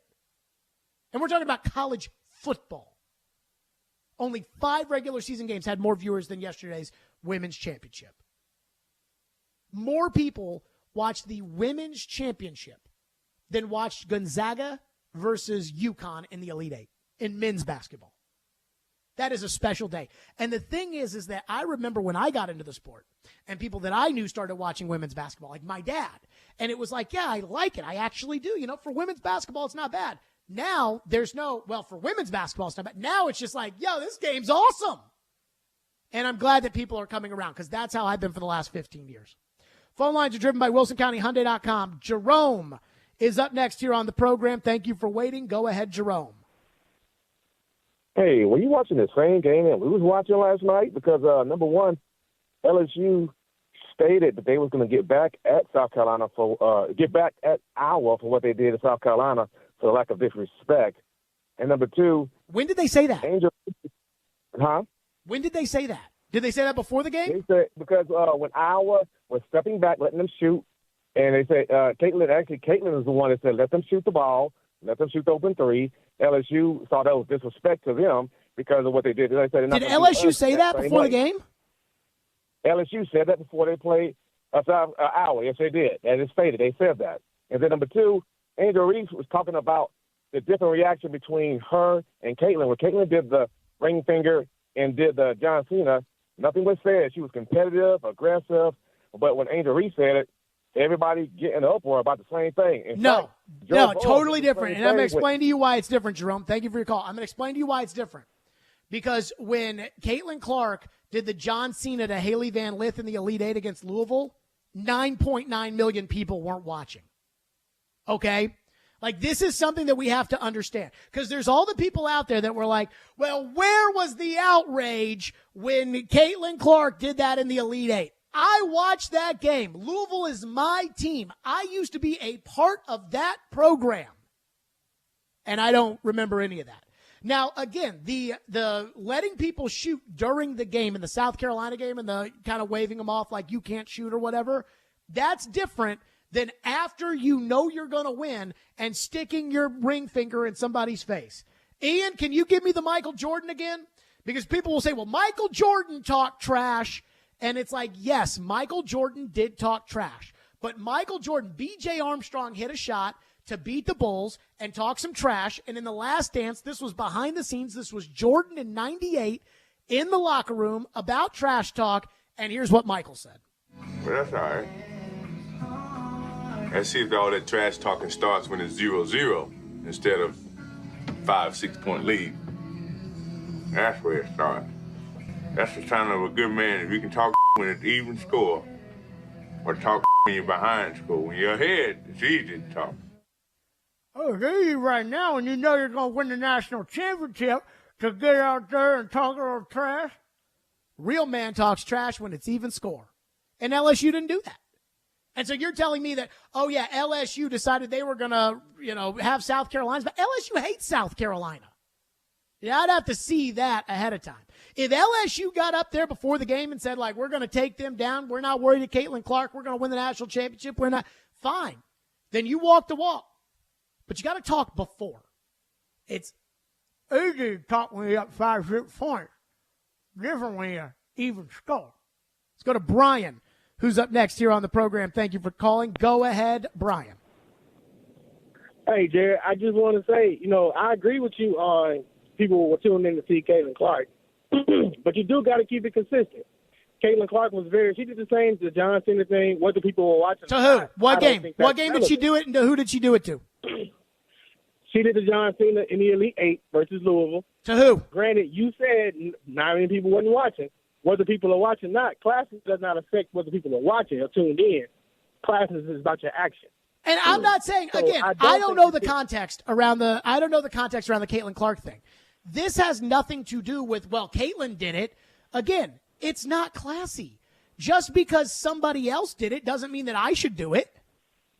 It does not mean that. However, you got to be consistent with the opinion on whether if she was classes, then that's also the same. No, because we didn't talk about on Monday's show last week. We didn't talk about it because nobody watched that game, and everybody watched this game. That's the difference. But that doesn't affect whether it was classy or not. Okay, well, what are your thoughts on last night's NBA game and the way that they acted? I'm not. You didn't watch, so you don't know. So you're telling me, thank you for your call, Brian. You're telling me that I have to keep it consistent. So that means that on Monday, I should have come on the air and I should have said that what Caitlin Clark did to Haley Van Lith was classless. And I, first of all, didn't see it, and I watched the whole game. That's my team. That's my program. I watched the whole game. But guess what? There's no audience here in Nashville, Tennessee, to talk about what Caitlin Clark did last week. This week, 10 million people watch that game. So now it's different. because everybody watched that game and everybody saw what happened and everybody has an opinion. So you're asking me to have an opinion on something Caitlin Clark did that I didn't see and you didn't see, but now you're telling me I have to have an opinion on it because I have an opinion on what I did see in the LSU game. And it's like all the people yesterday that were like, if you weren't mad about Caitlin Clark last week, then you're racist for what you think about Angel Reese. No, I'm not. I saw it on TV. I said, that's not classy. The end. And I'm allowed to think it. And that's what I think. Quickly, James in Clarksville's up next. Thank you for calling. What's up, James? Yeah. What's up, Jared? I just think it's when it comes to this situation, it's the outrage is not consistent. It's the outrage about Miss Reese and Miss Clark is the same way it was about Tebow and Kaepernick. It's convenient. Did you just say Pete Rose? Tebow. Tim Tebow and Colin Kaepernick. Sure. It's the same situation. In both cases, one's white, one's black. Thank you. I don't think that. And I'll tell you why. Thank you for the call. And I'll tell you why. Because I think both guys sucked. That's why. Do I want Tebow to be the quarterback? No, because he stinks. Do I want Kaepernick? No, because he stinks. Is that not consistent? Again, the problem with what Angel Reese did, in my opinion, was that it was beneath what I would expect out of my program. Like, I'm going to tell you, if Haley Van Lith did that, she's the star player on our team. And you all know I love my team. I love my women's basketball team. You all know that. You all know, I root for the basketball team. I root for the football team. But you all know that women's basketball team is a part of my heart. And if we did that, I'd be embarrassed. I would be disappointed. I wouldn't say that we shouldn't, be champions or anything like that, but I'd be disappointed. That's all I'm saying. And she did it 2 weeks ago. That does not apply to this as far as I'm concerned. Because again, it's easy to talk when you got a lead. It's hard when it's even score. Predators Game Day is coming up next.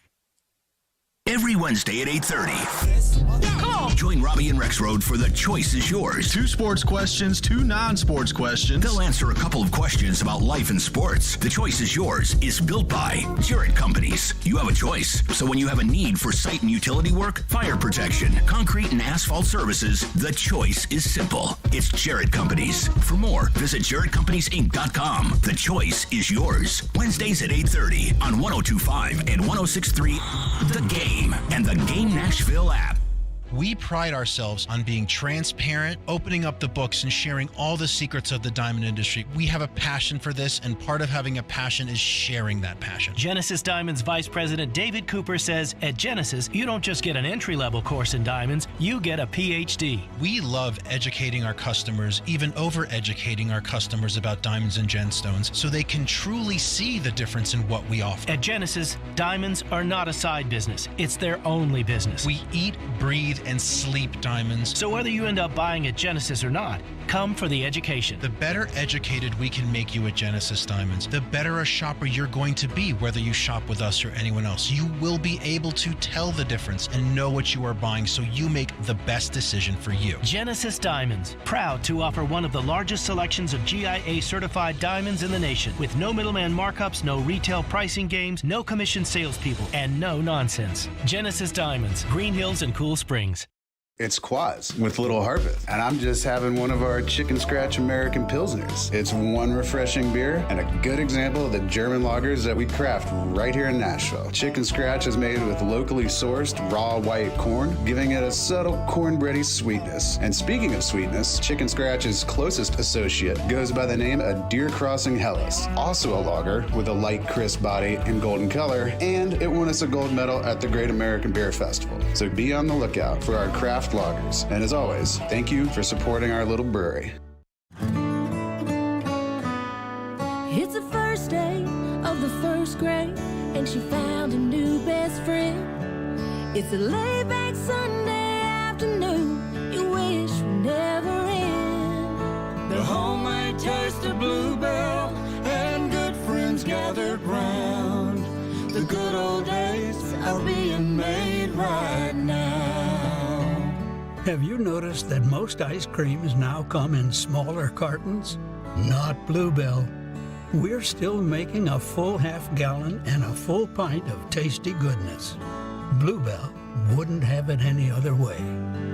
The good old days are being made right now.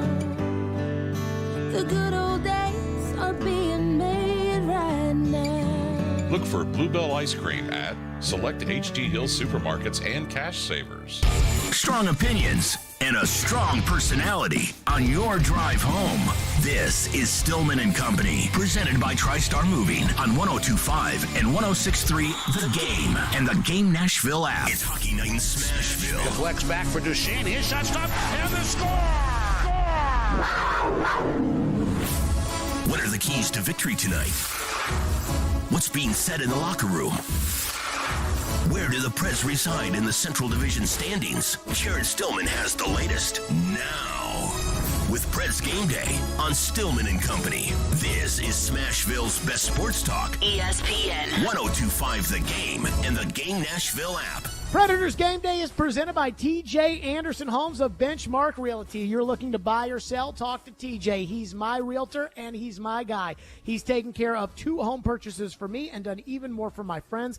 I never hesitate to send them to TJ Anderson. You can also go to tjandersonhomes.com and you can see what is coming available soon on the market. Let TJ and his wonderful staff take great care of you. That's TJ Anderson Homes of Benchmark Realty, online at tjandersonhomes.com. Predators tonight against the Dallas Stars, 7:30, that's right, 7:30 in Dallas at the American Airlines Center, the home of the Women's Championship yesterday.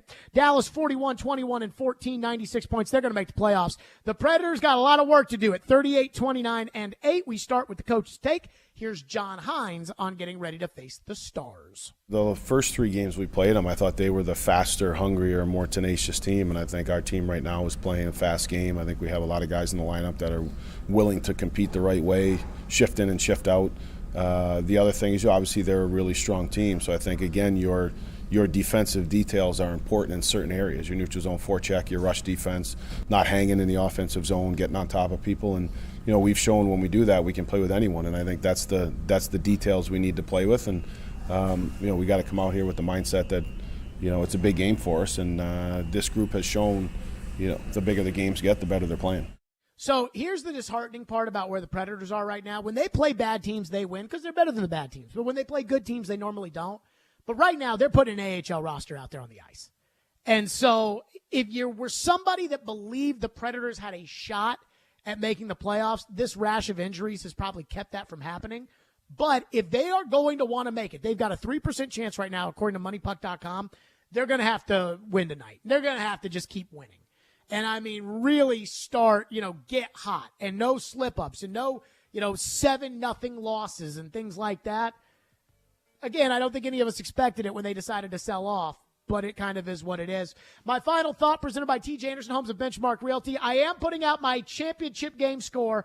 Connecticut 77-59 tonight. That's it for us. ESPN Radio follows pregame at 6:30 in 30 minutes to get you set for Preds and Stars at 7:30. Stillman and Company. We'll see you all